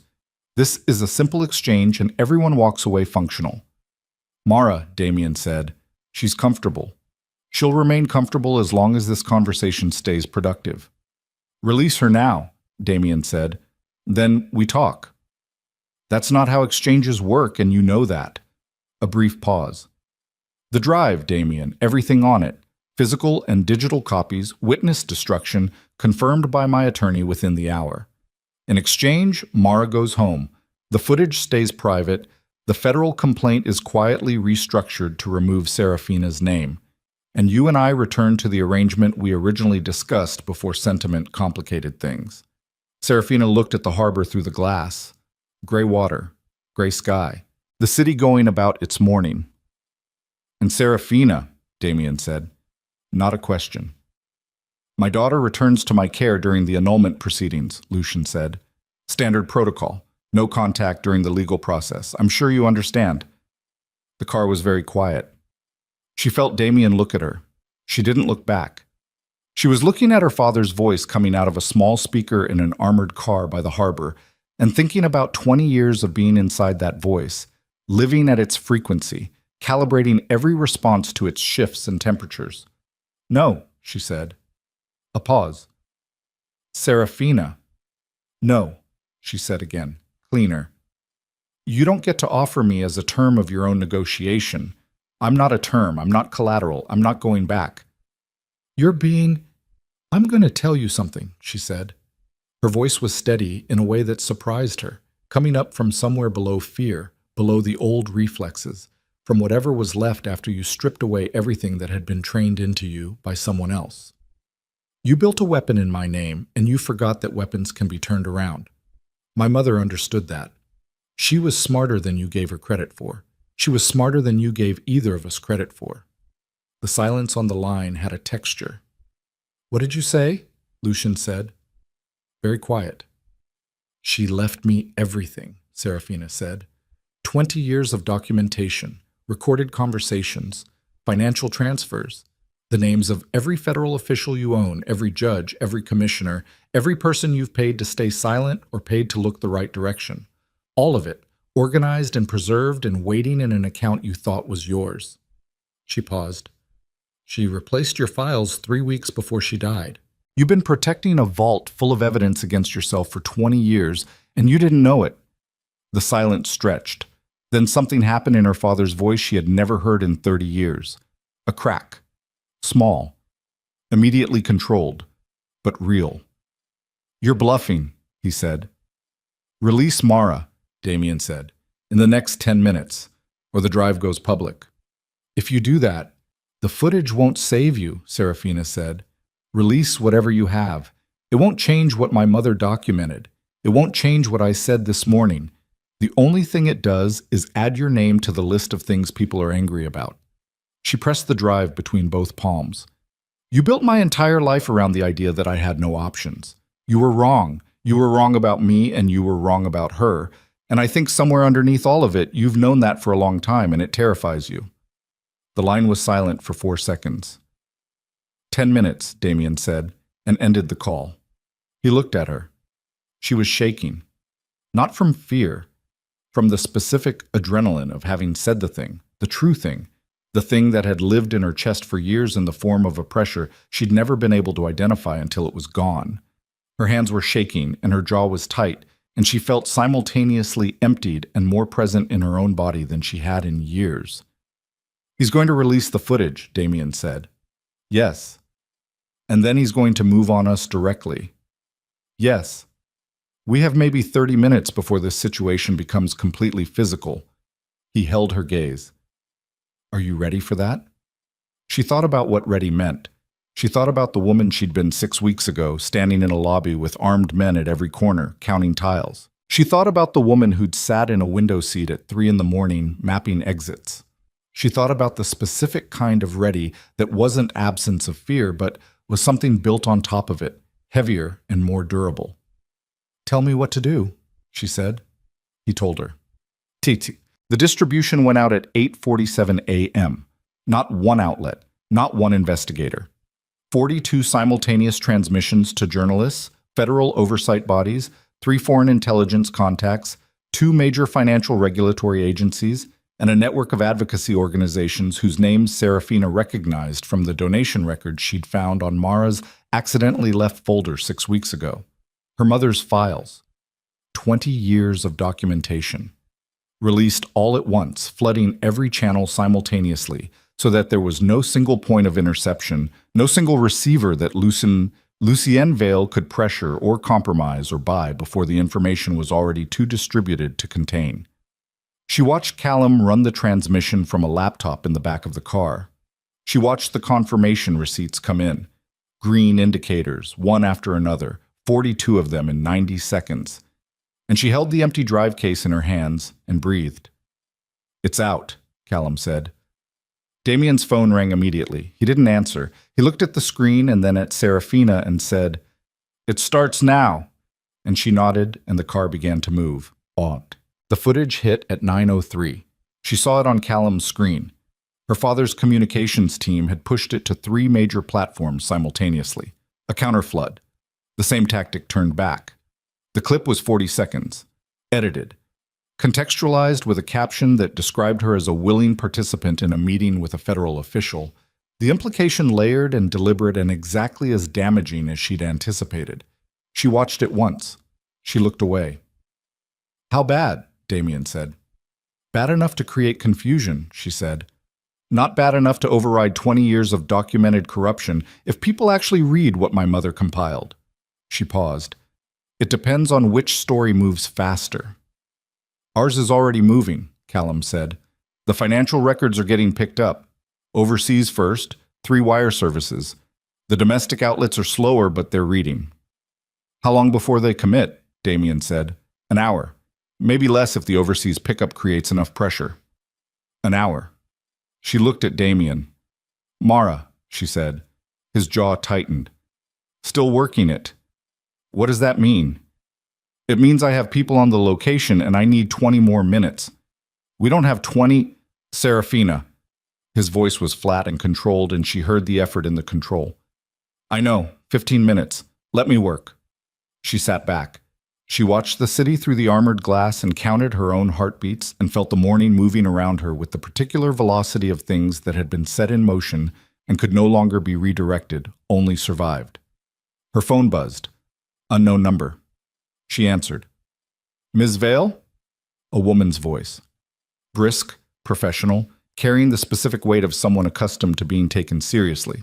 My name is Director Hargrove, Federal Oversight, Internal Affairs Division. I've been reviewing materials distributed in the last 11 minutes. A pause. I need to speak with you directly. Today. Serafina closed her eyes for 1 second. Where? She said. The meeting point was a federal building on the north side of the financial district. Hargrove's choice, neutral ground in the specific way that federal property was never fully neutral, but was at least not her father's. They were there in 12 minutes, which was faster than Serafina had expected, and she understood as they arrived that Damien had been moving toward this location before Hargrove called, which meant he'd known this was coming or had arranged it, and she filed that information without asking about it yet. Hargrove was 50-something, gray-haired, with the kind of face that had learned to give away nothing and had been practicing for decades.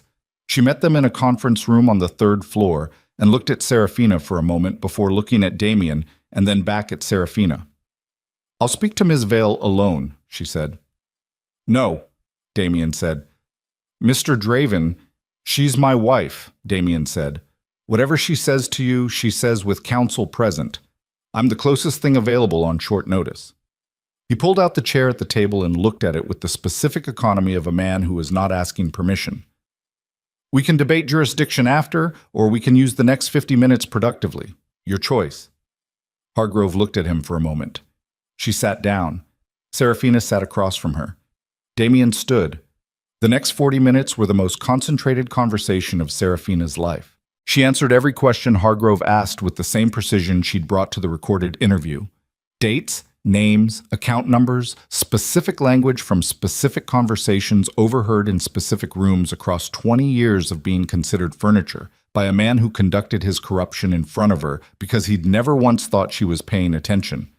She had always been paying attention. She told Hargrove about the lead investigator, the one her father owned, the one who'd opened the investigation as a pre-built weapon. Hargrove's face moved almost imperceptibly when she said the name, which told her the name was already somewhere in the morning's paperwork. She told her about the fake federal agents in the deposit facility. She told her about the secondary file, the footage, and what it showed and what it didn't show and why it had been held for 5 years as insurance rather than deployed earlier. She told her about her mother. Hargrove was quiet for a long moment after that last part. "The proxy documentation," she said. "The account registration.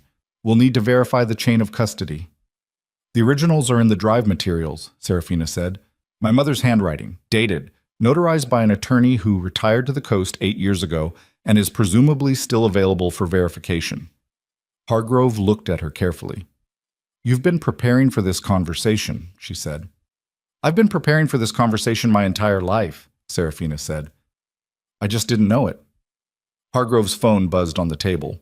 She looked at it. Her expression shifted by a single degree. "The lead investigator on the Vale case is currently being placed on administrative suspension pending review," she said, reading from the screen. "That happened 11 minutes ago." She set the phone down. "Your materials moved faster than expected." "My mother was thorough," Serafina said. Hargrove almost smiled. It was the smallest possible version of a smile, but it was there. Damien's phone went off. He looked at the screen and something changed in his posture. A tightening, rapid and precise. The kind of physical shift she'd learned to read as incoming. "Excuse me," he said, and walked to the corner of the room, and she heard his voice drop to its lowest register and knew without hearing the words that something had happened. She kept her eyes on Hargrove. "What happens to the lead investigator's cases?" she said. "Reassigned," Hargrove said. "The federal complaint against you is likely to be reviewed and dismissed within 48 hours given the conflict of interest." She paused. "The complaint against Mr. Draven is more complex." "He's done things," Serafina said. "Yes. But the specific charges in the complaint were built to serve my father's interests, not to reflect accurate investigation." "That's what the review will determine," Hargrove said carefully. "I'm not asking you to absolve him," Serafina said. "I'm telling you the frame was corrupt from the beginning. Whatever he answers for, he should answer for on accurate terms." Hargrove looked at her with something that might have been respect. "Noted," she said. Damien came back to the table. His face was the controlled demolition again. The version she'd first seen the night she told him about her father. She knew what it meant now. She knew the specific architecture of rage that lived inside that stillness. "Mar," she said. Not a question. "She's out," he said. "She's safe." A pause. "But your father has moved." "Where?" "The Winter Palace." He said it without inflection. He took the private convoy an hour ago. He has 12 people with him. Another pause, harder. And Evelyn. The name landed in the room like a dropped weight. Evelyn, her half-sister. 18 years old, quiet and careful in the specific way of people who had grown up in proximity to Lucy Vale and learned early that the safest posture was invisible. Serafina had seen her 3 times in the last 4 years, twice at mandatory family events, once by accident in the lobby of the Black Cathedral on the wedding night, standing in the background with her eyes down in a way that had made Serafina's chest hurt. She was a variable her father had always kept in reserve. Of course he had. Serafina stood up. "Ms. Vale," Hargrove started. "My father has taken a minor to a fortified location," Serafina said. "He's using her to create a negotiating position. How quickly can you move federal resources to the Winter Palace?" "That requires—" "How quickly?" Serafina said. Hargrove looked at her for a moment. Then she picked up her phone. The Winter Palace was 40 minutes north of the city, an estate that had been a government building once, decommissioned and sold to a holding company 3 years ago, converted at significant expense into something that looked like a country retreat from the outside and was a fortified position from the inside. Serafina had never been there. She knew it from the financial records, from a line item in her father's portfolio that had always seemed disproportionate for what was described as a seasonal property. She knew now what it had been built for. The convoy north was 3 vehicles. Damien's armored car, 2 more behind it carrying people whose names she still didn't know and had stopped needing to. The sky had gone the color of iron. December light, thin and directional, stripping the landscape of anything soft. She sat in the back seat with the empty drive case in her hands and thought about Evelyn. 18. The same age Serafina had been when she'd first tried to leave and been brought back and learned in the most concrete possible terms what leaving cost. She thought about what Evelyn was via in that building right now, what she understood about her situation, what she'd been told, whether she was afraid. She was definitely afraid. "How many on the inside?" Serafina said. 12 confirmed, Damien said. "Possibly more. The building has 3 underground levels, and we don't have full schematics." Exits. 4 main, 6 service. 2 that aren't on any public record but are in the original construction documents, which my people pulled 20 minutes ago. "He'll have people on all of them." "Yes. And he'll have the phone," she said. "He'll call. He'll want to negotiate." "He's already called twice," Damien said. "I haven't answered." She looked at him. "Don't," she said. "Not until we're at the gate. The longer he waits, the less controlled he is. He needs to feel like he has options. Negotiation is how he stays regulated. Take that away, and he makes mistakes." Damien looked at her. "You know him very well," he said. "I had a very long time to study him," she said. The convoy turned off the main road. Trees on both sides, bare of leaves, the branches making a skeletal architecture against the gray sky. She could see the roofline of the estate in the distance. Classical facade, columns, the pretension of legitimacy that her father had always worn the same way he wore his suits. Her phone rang. Her father's number. She looked at Damien. He said nothing. It was her call. She answered. "Don't come here." Her father's voice was different now. The smoothness abraded, something rawer underneath. Not panic. Not yet. But the early edges of it. "I'm telling you this as your father. Don't come here." "Where's Evelyn?" she said. "She's fine.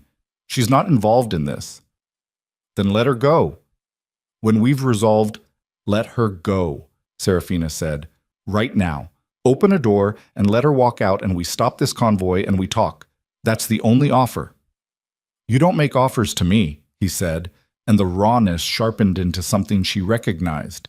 The tone that had preceded the worst of it, throughout her childhood, the specific register of a man who had lost the performance and was running on the thing beneath it. "I do now," she said. "Serafina, listen to me. You don't understand what you've done today. The people you've exposed, they won't let this stand. You think it's over because you released some files? They will dismantle everything and everyone connected to this, and you will be connected to it, and so will your... Let Evelyn go, she said. Silence. Come inside, he said. Come inside alone and we'll talk. Leave Damien outside, just you and me, the way it should have been from the beginning. That's not going to happen. Then I can't guarantee. If you hurt her, Serafina said, and her voice had dropped to something she hadn't heard from herself before, quiet and absolute and without any of the old fear in it. There is no version of the next hour where you walk out of that building. Do you understand me? The line was silent. She's your daughter, Serafina said. She is your actual daughter, and she is 18 years old, and she has done nothing except exist inside the disaster of your life. And I am asking you for the first and last time to do one thing that is actually about her and not about you. Silence. Then, very quietly, you sound like your mother. She closed her eyes for 1 second. I know, she said. The line went dead. But the convoy stopped at the gate. 200 meters of gravel drive between the iron gate and the building's main entrance. The estate grounds were open, lawns that had gone winter brown, a long reflecting pool coated in a skin of ice, the geometry of a place designed to be seen from a distance and found impressive. Nothing moved on the grounds, no one at the gate, no visible security on the approach, which was wrong. He's pulled them inside, Damien said. He's consolidating, she said. He knows federal units are coming. He's reducing his perimeter and going to ground, which means he's not planning to negotiate. No, she said. He's planning to survive until he can reshape the narrative. He needs time. She looked at the building. He doesn't have it. The federal oversight team is 40 minutes behind us. Whatever happens, it happens before they arrive. Damien turned to look at her fully. You need to stay in this car, he said. No. Serafina, Evelyn is in there, she said. I'm the only person in that building he'll hesitate to hurt. Every other person you send through that door is a threat he can justify. I'm a problem. She held his gaze. I'm the one variable in his plan that he didn't fully account for. Use it. His jaw was tight. She could see the exact dimensions of the argument he wasn't making, the fear he wasn't performing but was carrying, the specific cost of what he was considering allowing, because she was right and they both knew it. If anything happens to you, he said. I know, she said. I need you to know that I... He stopped. She put her hand over his. I know, she said again. Softer. He pressed his hand over hers once. Hard. Brief. Then he looked at the building. You go in the east service entrance, he said. My people have it clear. Mira goes with you. She stays on you. You don't separate under any circumstances. He looked back at her. Your job is Evelyn. Find her and get her to an outside wall. I'll do the rest. What is the rest? She said. He looked at her steadily. Everything I should have done the night you told me. The east service entrance was a steel door behind a utility structure on the building's north face. Mira, one of Damien's mid-30s, economical in everything, had it open before Serafina fully reached it. Inside, a service corridor, concrete walls, fluorescent lighting, the institutional smell of a building that had once been government property and still carried that particular institutional emptiness in its bones. They moved fast. Mira in front, hand at her hip, eyes moving. Serafina behind, one hand on the wall, memorizing the layout as they went. Left turn, right turn, a fire door, another corridor, the sound of the building's ventilation system underneath everything like a held breath. The building was not silent. She could hear movement above them, footsteps, more than one person, the specific rhythm of people taking positions. Her father's 12, maybe more. And then a sound she knew, a voice, one floor up. Her father's, the operational register, giving directions she couldn't fully hear. And under it, quieter, the sound of someone crying, quickly controlled. Evelyn? Serafina touched Mira's shoulder and pointed up. Mira nodded. They found the stairs. The second floor was a wide corridor with tall windows on one side overlooking the frozen reflecting pool and a series of closed doors on the other.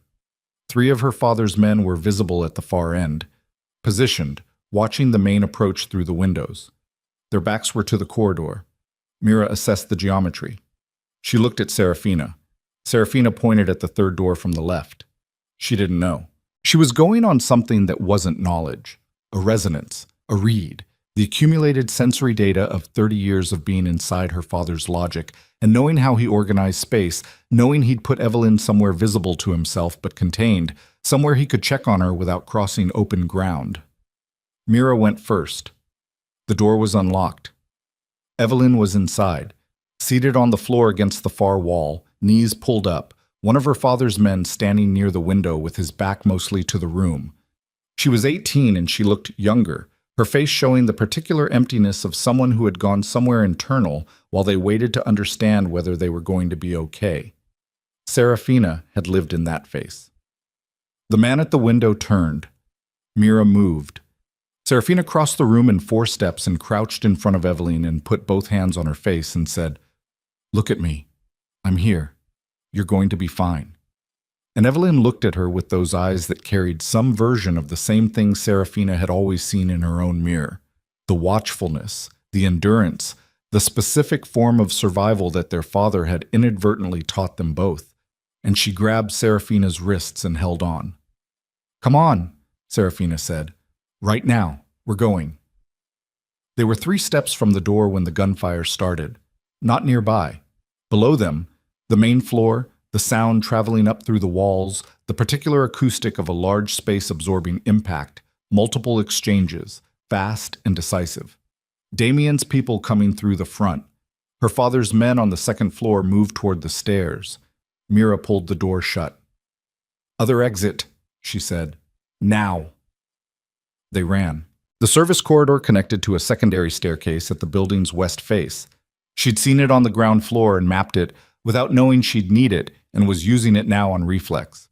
Evelyn was fast, faster than she'd expected, running without hesitation, without the paralysis that fear sometimes produced, running with the focused efficiency of someone who had made a decision and was committed to its physical execution. They hit the west staircase and went down. Behind them, above them, the second floor erupted.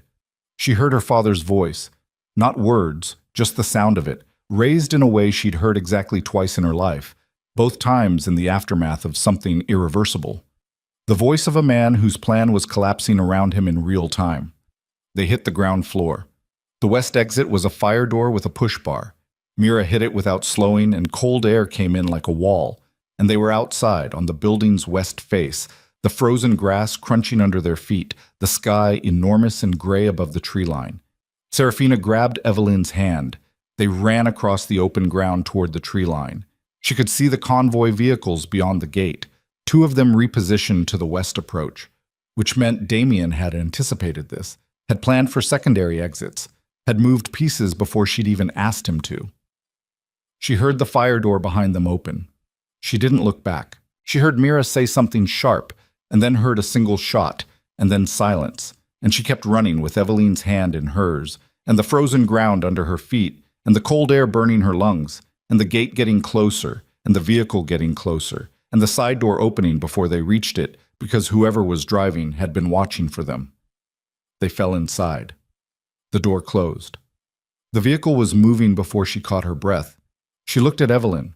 Evelyn was breathing hard, eyes wide, still in the somewhere internal place but starting to come back from it, blinking at the interior of the vehicle and at Serafina and at the impossible fact of being outside. "Are you hurt?" Serafina said. "No." A pause. "No, I'm okay." Her voice was very young. "Is it over?" Serafina looked out the window at the Winter Palace. The main entrance had multiple vehicles in front of it now. Damien's, and behind them, just arriving, the federal units, 3 black SUVs moving fast up the gravel drive. The authority she'd set in motion that morning finally arriving at the location where it was needed. Not over. "Almost," she said. Her phone buzzed. "Damien?" She answered. "Where are you?" he said. "West vehicle. Evelyn's with me. She's okay." She pressed her hand against the window glass, cold under her palm. "Where are you?" "Inside," he said. "How bad?" A pause. "Your father is in the main hall," he said. "He has 2 men left. The federal team is at the front entrance. Another pause. He wants to talk to you. The vehicle had stopped. She looked at Eveline. Stay here, she said. Serafina, Mira stays with you. You do not get out of this vehicle. She held Eveline's gaze. I need you to trust me for 10 more minutes. Eveline looked at her with those careful, watchful eyes. Okay, she said. Serafina got out of the vehicle. The cold hit her immediately. December air, still and sharp, carrying the smell of the frozen ground and something underneath it, something acrid and spent from the interior of the building. She walked toward the main entrance. The federal agents at the door looked at her and then looked at their comms and then stepped aside, which meant Hargrove had called ahead, which meant someone was managing this at a level above the immediate chaos. She walked through the main doors of the Winter Palace and into the entry hall. The hall was enormous. Marble floors, high ceilings, the architectural pretension of a building that had once housed government ambition. There were 2 of Damien's men at the far end. One of her father's men was on the floor. Not dead, she thought, just down. Another doorway opened to the left into what had been a ballroom, and that was where the voices were, and she walked toward it. She stopped in the doorway. Damien was in the center of the ballroom. Her father was 20 feet from him. Between them, the specific geometry of 2 people who had run out of intermediaries. Her father looked smaller than she'd ever seen him. Not physically. He was still the same dimensions, still the navy suit, still the cultivated bearing of a man who had spent decades performing authority. But something had gone out of the performance. The frame had dropped, or cracked, or simply become too expensive to maintain while his operation collapsed around him floor by floor. He had a gun. His hand was steady. She'd give him that. Whatever was happening in his face, his hand was steady, which told her what kind of man he was at the bottom of everything. Not the kind who shook when it came down to it, not the kind who fell apart when consequences arrived. The kind who held on. The kind who fought for position until the position was definitively, physically, permanently gone. Damien was looking at him with the gray eyes and the stillness. Neither of them had looked at the doorway yet. She stepped inside. Her father saw her first. Something moved in his face, complex and layered, and she was close enough to read it, close enough to see the parts of it. The anger, the calculation, the grief, which surprised her, genuine and suppressed, which she filed without letting it destabilize her. And underneath all of it, the fear. Not of Damien, of her, of what she knew and what she'd done and what she would continue to do because she was still standing. Still here, still the person he had spent 30 years trying to manage into silence. Put it down, she said, her voice in the enormous room, steady, strange to her own ears in its steadiness. Her father looked at her. I gave you everything, he said. She looked at him. You gave me nothing, she said. You built a version of me that was useful to you. That's not the same thing. I protected you. From what? She said. From what did you protect me? From the world outside your house, while destroying me inside it? From every person who might have actually... She stopped. Breathed. Put the gun down. It's done. The files are out. The investigation is reassigned. Hargrove's team is at your door. There is no version of the next 10 minutes where this gun helps you. He looked at Damien. You turned her against me, he said. No, Damien said. You did that yourself. I just stopped being in the way. Her father's hand tightened on the gun. She saw it. She saw what was coming before it came. That particular quality of a person arriving at the end of their options and choosing the only form of control remaining. She saw it in the angle of his wrist and the shift of his weight and the way his eyes moved past Damien to the middle distance of a man making a calculation that had already resolved. Don't, she said. He looked at her. I'm your father, he said, like it was an argument, like it had ever meant what it was supposed to mean. I know, she said. His hand moved, and Serafina slammed her forearm into Damien's shoulder, throwing herself between them, because her father's gun was moving toward Damien, and every calculation in her body resolved to the same answer simultaneously. Not strategic, not planned, just the most fundamental physics of what she had become over 6 weeks in the Black Cathedral, the irreducible fact of what she would and would not allow to be taken from her. The shot went wide. Damien caught her before she lost her footing.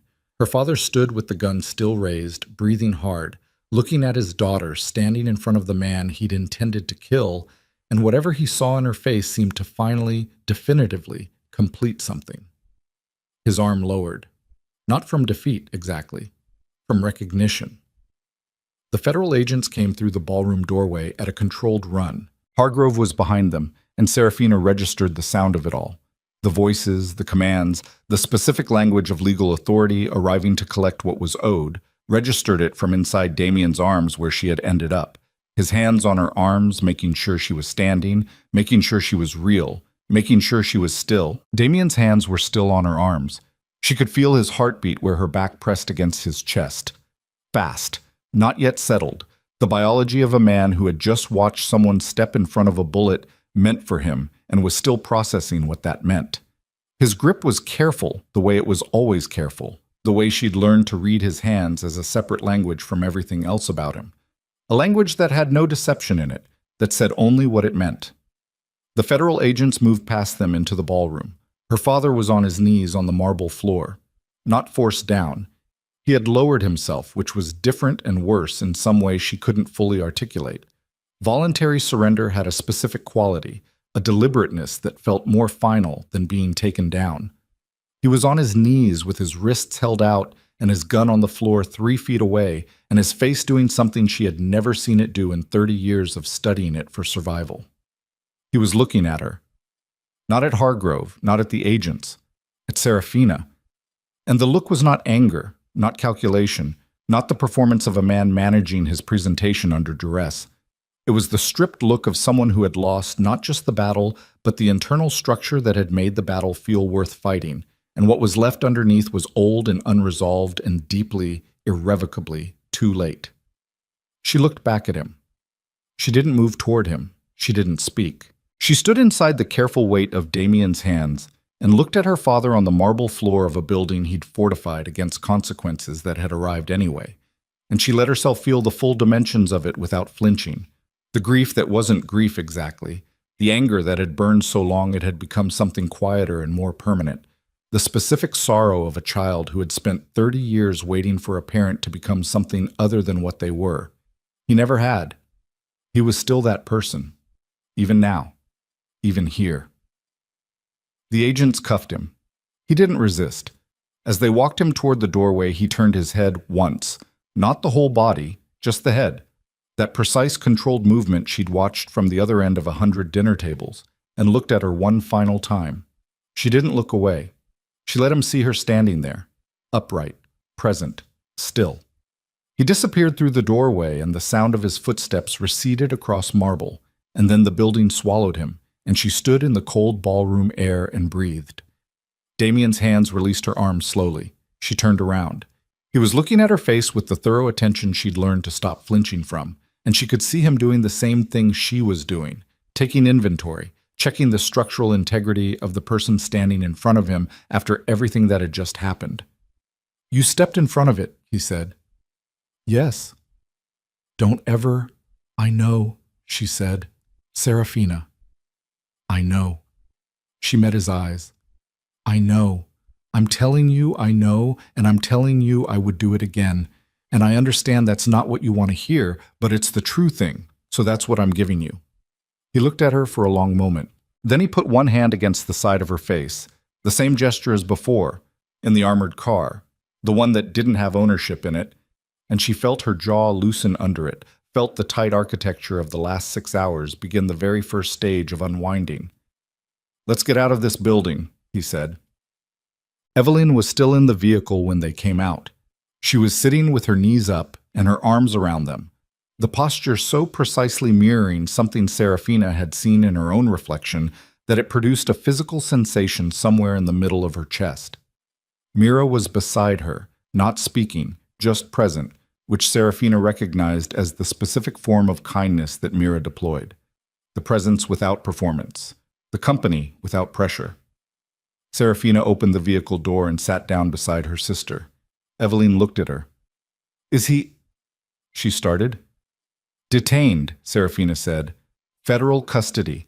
He'll be processed today." She paused. "He won't come back from this. Evelyn absorbed that. She had her mother's eyes. Not Serafina's mother, a different woman, someone she'd never fully known, another of Lucien Vale's consuming relationships. But there was something in the bone structure, in the quality of the watchfulness, that crossed the boundary of different mothers and landed somewhere recognizable. I didn't know about most of it, Evelyn said. I know. Some of it. She looked at her hands. I knew some of it, and I didn't. She stopped.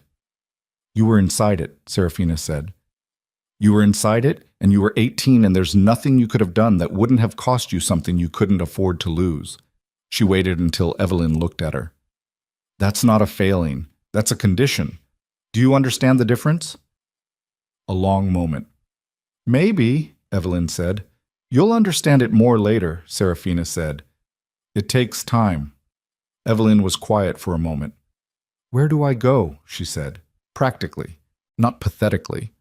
Practically, the voice of someone who was taking stock and making plans, which Serafina found more hopeful than tears would have been. You come with me, Serafina said. For now. And then we figure out the rest together. She paused. You don't have to figure anything out today. Evelyn looked at her. You're not what I expected, she said. What did you expect? I don't know. Someone more... She gestured vaguely. Finished. Like you had it handled. Serafina almost laughed. The sound that came out was smaller than a laugh, but it was in the same family. I don't have it handled, she said. I just kept moving. Evelyn looked out the window at the Winter Palace. The federal vehicles, the agents moving in and out, the systematic dismantling of her father's last position.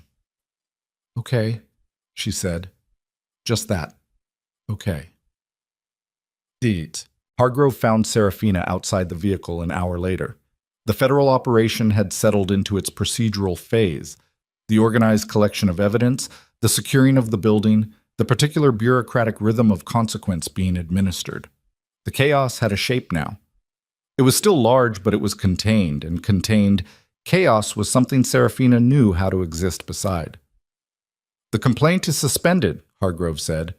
She had a tablet in one hand and the same composed face she'd worn through the conference room meeting. Professional, genuinely precise, the face of someone who had seen enough to stop being surprised but retained the ability to engage. Both complaints, Serafina said. It was not quite a question. The one against you, yes, effective immediately. Hargrove paused. The one against your husband is more complex. He is not a clean individual. No, Serafina agreed. The investigation into his organization will continue, Hargrove said, under legitimate management, not under compromised oversight. Whatever that process produces, it will produce on honest terms. That's all I asked for. I know. Hargrove looked at her carefully. What your mother built, the documentation, it's significant. It's going to take months to work through all of it. There will be testimony required, depositions, possibly open proceedings. I know. It won't be easy, Serafina said. I know. Nothing about this has been easy. I don't expect the end of it to be different. She looked at the building. I'll be there for all of it. Hargrove nodded once. One more thing, she said.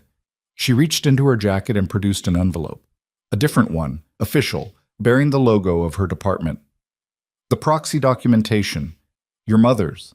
We had a standing verification protocol, and our legal team reviewed it this morning. She held it out. The registration is valid. The account and its contents belong to you by unbroken chain of custody. She paused. As they always have. Serafina took the envelope. She held it in both hands. She thought about her mother in a room with a notary and a dwindling amount of time, doing the most concrete thing she could do with what remained.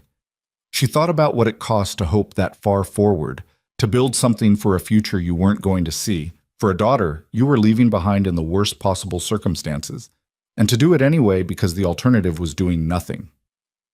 Thank you, she said. Hargrove left. Serafina stood in the winter air with the envelope and the drive case and the ring on her finger and the specific weight of a day that had changed the shape of everything, and she breathed and let the cold fill her lungs and felt herself still standing. Damien found her there. He came out of the building's west face with his jacket open and blood that wasn't his still on one sleeve, which she'd address later, and he stood beside her and looked at the same middle distance she was looking at, and neither of them spoke for a moment. "The building's clear," he said. "I know, I heard. Hargrove's team will be here until tomorrow." "I know that too." A pause. "Evelyn," he said. "She's okay." Serafina looked at him. "She's going to need time. She's going to need a lot of things. But she's functional and she's here, and that's enough for today." He nodded. She looked back at the distance. "There's going to be an investigation into your organization," she said. "I know." Hargrove said it proceeds on legitimate terms, which means I don't know what it finds. "Neither do I," he said. "Not entirely." "Are you afraid of what it finds?" He was quiet for a moment. "Some of it," he said. She appreciated the honesty more than she would have appreciated reassurance. "What did you do?" she said. "Specifically, the worst of it." He looked at her. "You want that conversation now?" "I want it before we go any further," she said. "I need to know what I'm standing beside. I've been standing beside things my whole life without knowing what they were, and I'm done with that. Tell me the worst of it and let me decide." He held her gaze. Then he told her. Not all of it. She understood there was a volume to it that couldn't be rendered in a single conversation on a winter lawn, and she wasn't asking for that. She was asking for the shape of it, the nature, the category of what he had done and chosen and been responsible for, and he gave her that with the same flatness he brought to everything. No performance of guilt, no performance of pride, just the honest inventory of a man who had built a certain kind of life and knew exactly what it had cost. She listened. She didn't flinch. She didn't look away. When he finished, the winter air sat between them for a long moment. "You funded the shelters," she said. "Yes." "The same money?" "Yes." "Is that how you managed it?" she said. Not an accusation. A genuine question about the internal architecture of a person who had done the things he'd done and remained the person she'd come to know. "Partially," he said. "The other part is—" He stopped. "I don't have a clean answer for how I managed it. I have the answer I told myself, which worked for a long time, and I have what you've complicated that answer into, which doesn't work as simply anymore." "What did I complicate it into?" He looked at her. "The awareness," he said, "that the accounting doesn't actually balance, that you can't fund enough shelters to neutralize enough harm, that at some point the ledger is what the ledger is, and you have to decide what you're going to do next rather than how to justify what came before." She looked at him for a long time. "What are you going to do next?" she said. He held her gaze. "Whatever you'll let me," he said.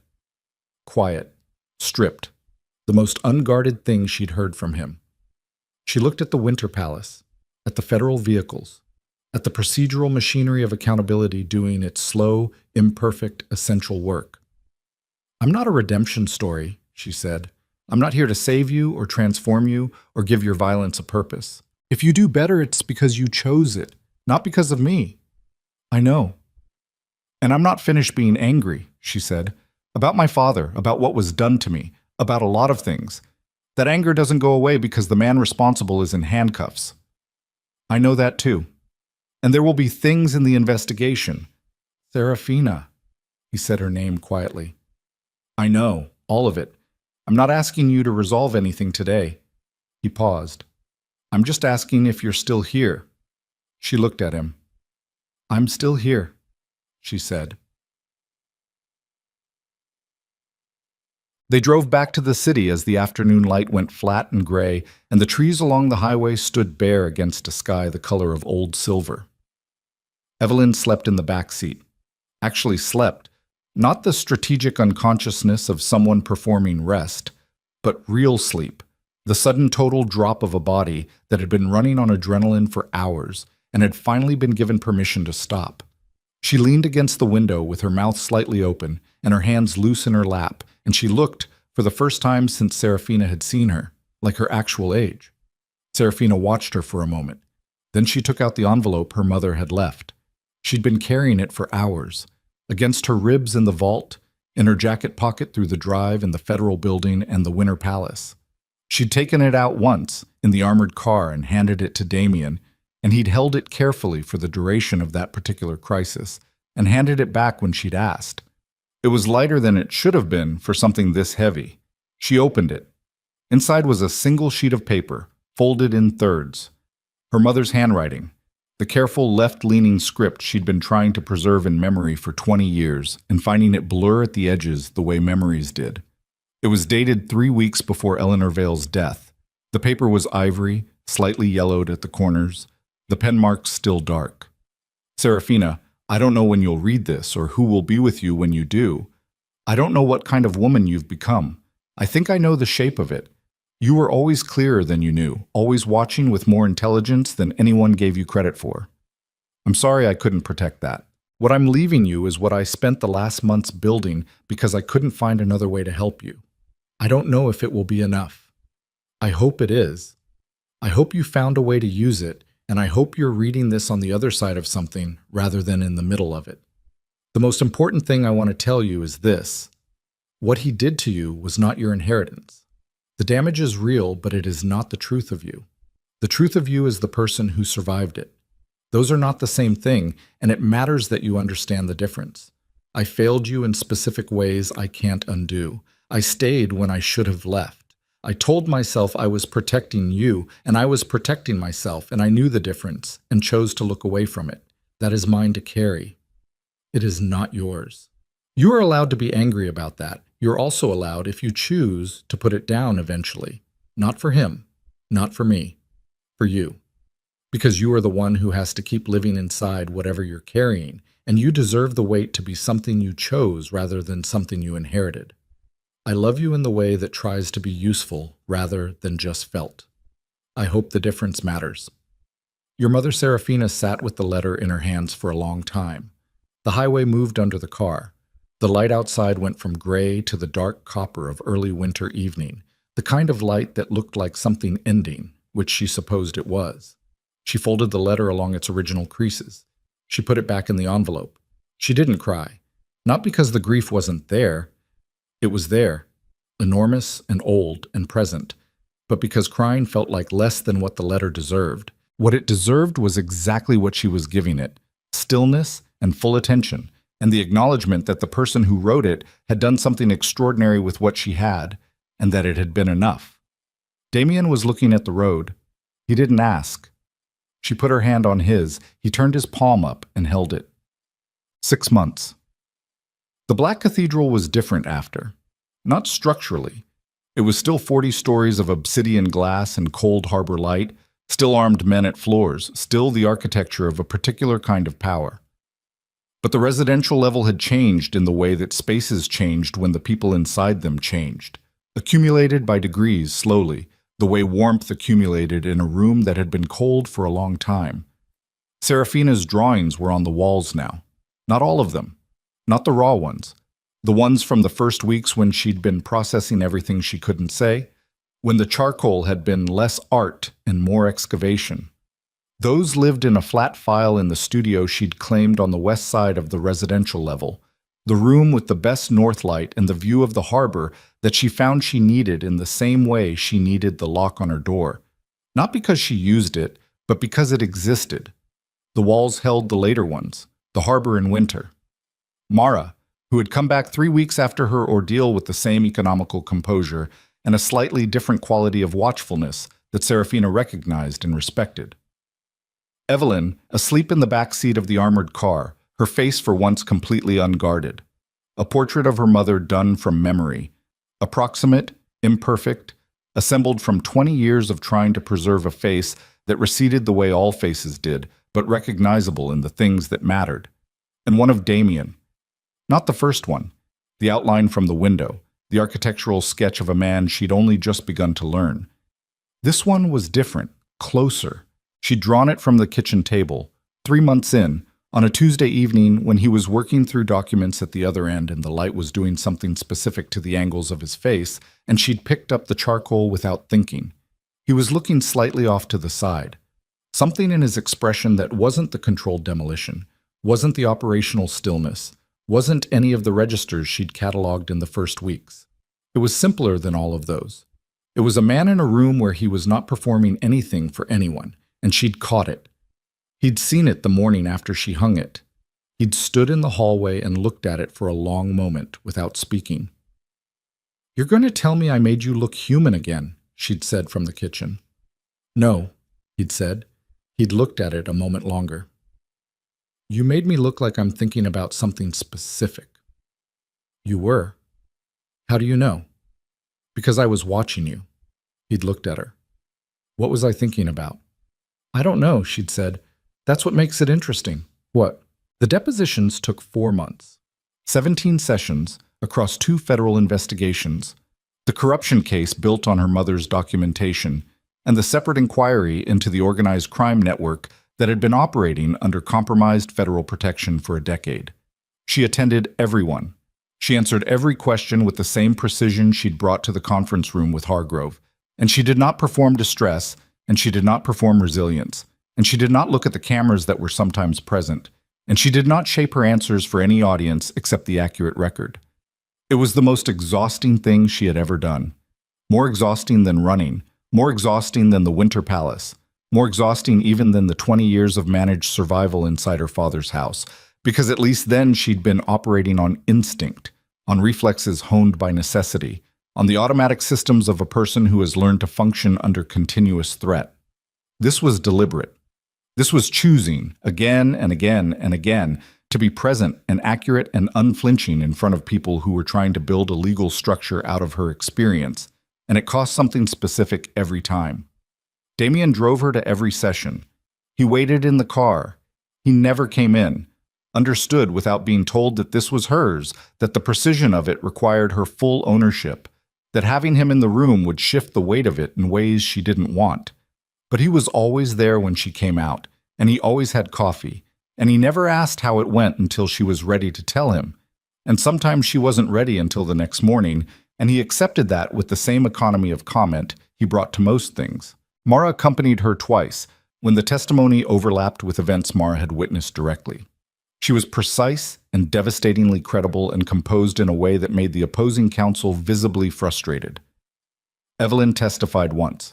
She was 20 by then, had crossed the threshold quietly, with a small dinner in the residential-level kitchen, Serafina and Mara and Damien, and a person from Evelyn's university program she'd introduced without explanation, and who had the particular ease of someone Evelyn had chosen entirely for herself. That had meant something, the choosing entirely for herself. Her testimony was limited in scope. She was a secondary witness to specific events, not a central figure in the corruption architecture. But she gave it with a directness that surprised the room, and Serafina, watching from outside the testimony chamber, had felt the specific pride of someone watching a person discover that they are more than what they were built to be. Lucien Vale's trial was separate. She testified at his trial. She had known she would. She had prepared for it with the same thoroughness she brought to everything now, which was something that had happened gradually without her noticing. The shift from survival thoroughness to choice thoroughness, from the meticulous attention of someone managing threats to the meticulous attention of someone who had decided their own life was worth building carefully. She took the stand. She looked at her father. He was in a gray suit. His attorney had clearly counseled the gray suit as something warmer, less severe than navy, an attempt at visual humanization. He sat with the same composed bearing he'd always had, but the frame had been gone since the marble floor of the Winter Palace, and what remained without it was something smaller and more ordinary than the figure she'd grown up measuring herself against. Just a man, capable of tremendous damage, responsible for specific harm, sitting in a courtroom in a gray suit waiting for his daughter to speak. She spoke for 3 hours. She said every true thing. She did not editorialize. She did not perform. She did not shape her account toward any desired outcome except accuracy, because accuracy was the thing her mother had spent her last months building, and it was the thing Serafina had carried for 6 months through depositions and testimony and the specific exhausting work of refusing to let it be simplified. And she was not going to undermine it now with anything that wasn't entirely, verifiably true. When the opposing counsel asked her, on cross-examination, Whether she believed her father had acted out of anything other than malicious intent, she was quiet for a moment. The courtroom waited. She thought about the crack in his voice on the phone, the look on his face in the ballroom, the specific grief she'd seen there. Real grief. Genuine. Buried under everything else but present. "He's capable of feeling things," she said. "I believe that.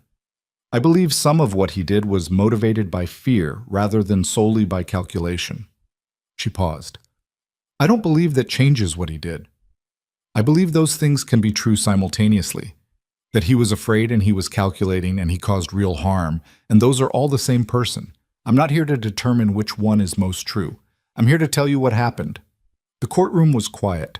The opposing counsel looked at his notes. He had no follow-up. The verdict came in on a Thursday.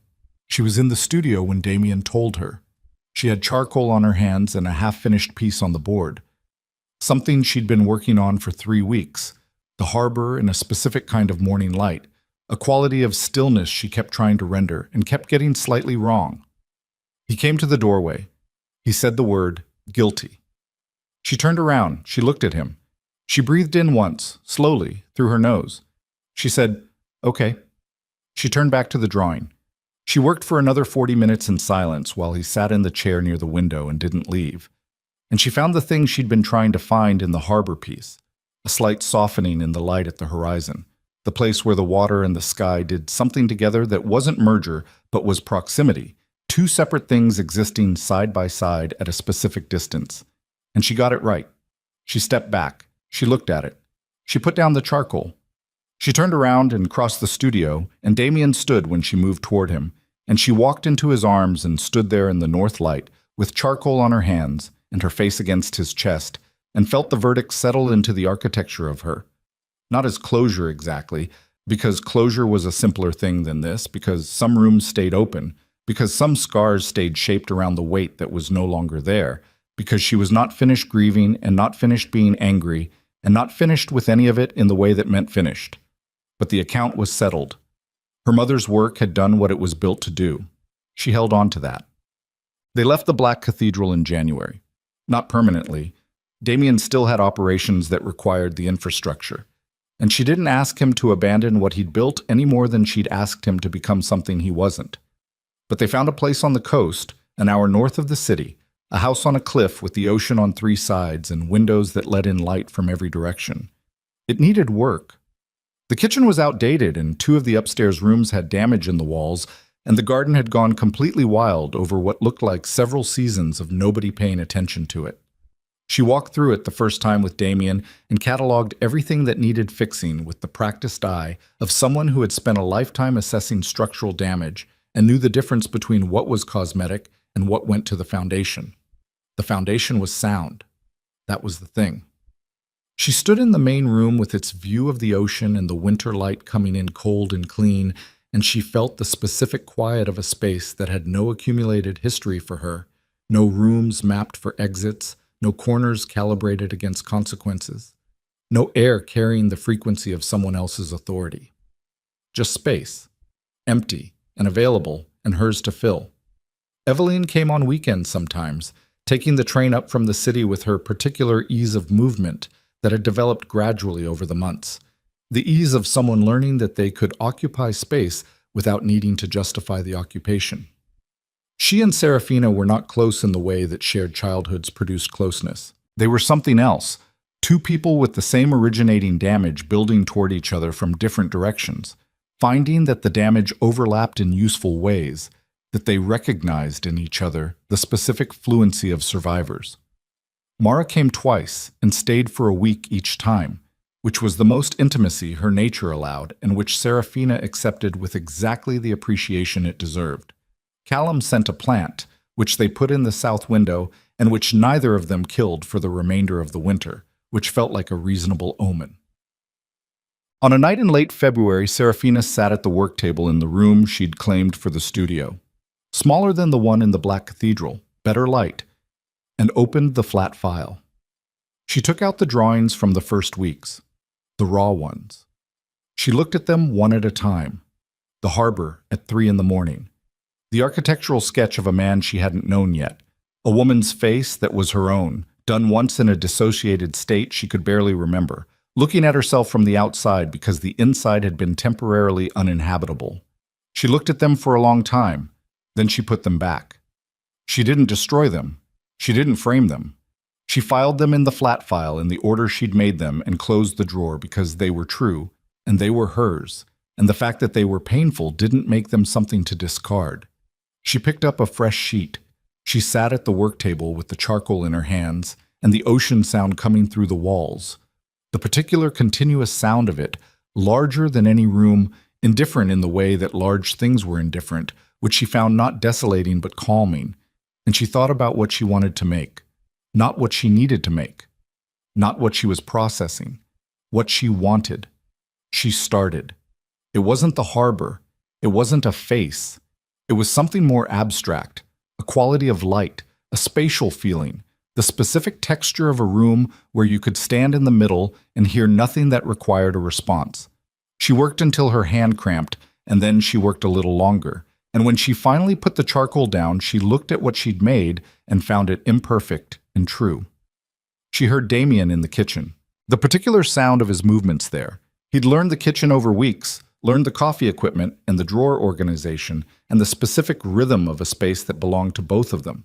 And the sound of it was ordinary in a way that had accumulated its own meaning by being consistent.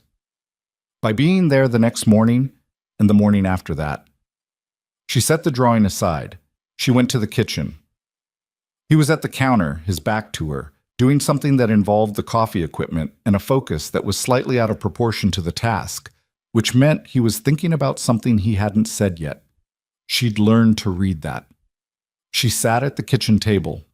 The ocean was visible from the window here. Just the edge of it, the dark line of the horizon against the night sky.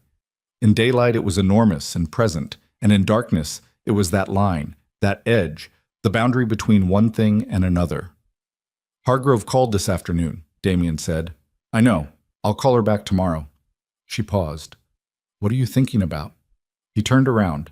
He had the coffee cups in both hands, and he set them on the table and sat down across from her, and held her gaze in the specific way he held it when he was deciding between two versions of something. I've been meeting with a firm, he said. Corporate restructuring. There are parts of what I have that can be made legitimate. Not all of it. But enough of it that the investigation, whatever it finds, doesn't have to mean dismantling everything. He paused. I started those meetings 2 months ago. I know, she said. He looked at her. You knew. Callum mentioned it by accident. She picked up her coffee. I didn't ask him about it. Why didn't you say anything? Because it wasn't mine to say anything about, she said. You chose it. That's the point. She held his gaze. Is it moving forward? Yes. He looked at the table for a moment. Some of the investigation outcomes will still be significant. There are things I can't restructure into legitimacy. There are consequences I'll have to accept. I know. I need you to know specifically, he said, not in general, the specific list.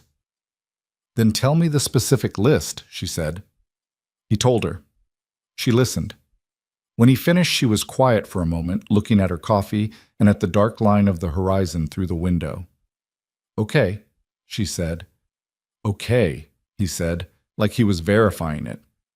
I'm not going anywhere, she said. I told you that. I meant it with the information I had then, and I mean it with this information now. She looked at him. But I need you to keep telling me the list as it changes. No managed versions, no edited account. The actual list. Yes, he said, because I've spent enough of my life inside edited accounts. I know. And I'm done with it. I know, he said. I know that. He held her gaze with the gray eyes and the attention that missed nothing, and she sat with the full weight of it and did not look away. You're the only person I've ever told the actual list. She looked at him. Then we're even, she said, because you're the only person I've ever been the actual me around. The kitchen was quiet. The ocean sound came through the walls, continuous and large, and the coffee was warm between her hands, and the room was lit by 2 lamps that cast the light at the particular angle that made spaces feel inhabited rather than occupied. And Damien Draven was sitting across from her at a kitchen table on a cliff above the winter ocean, looking at her like she was the most specific and irreplaceable thing he had ever been allowed to be near. She had started this as a transaction, her father's trade, his insurance, a chain disguised as a ring. She had stood in a lobby with armed men at every corner and counted tiles. She had mapped exits in a penthouse and sat in window seats at 3 in the morning and drawn the outline of a man she feared and found, in the drawing, that what she'd feared and what he was were two different things, and then lived inside that difference long enough to understand its dimensions. She had told the truth on a stand in a courthouse and put her mother's work into the world and let the weight of it accomplish what it had always been built to accomplish. She had stepped in front of a bullet. She had opened a letter. She had learned the difference between the damage and the truth of her. She turned the ring on her finger once, not the flat dark band from the ceremony, which she'd removed 2 months in and returned to him without comment, and he'd accepted without comment, understanding without words the specific meaning of a gesture that didn't require them. The ring she wore now she'd chosen herself. Plain, warm-toned, unremarkable. The kind of ring that announced nothing to anyone who looked at it and meant everything to the person who'd put it on. The kind of thing you chose because you wanted it, not because you had to. She picked up her coffee. She looked at the dark line of the ocean through the window. She had survived the wrong family and the wrong house and the specific violence of being loved poorly by someone who should have known better. And she had survived the long education of her own damage and the longer education of learning to distinguish it from herself. She had survived. And then, which was the harder thing, the less instinctive thing, the thing that required choosing every day rather than being carried by necessity, she had stayed. Not shivering, not counting tiles, not waiting for the next correction. She had stayed in the warmth of a life she had built from the material available, with the imperfect person across the table from her, in a house that needed work and had good bones and let in light from every direction. She looked at Damien. He was looking back at her. "What?" he said. She shook her head once, small smile. "Nothing," she said. "I'm just here." And she was.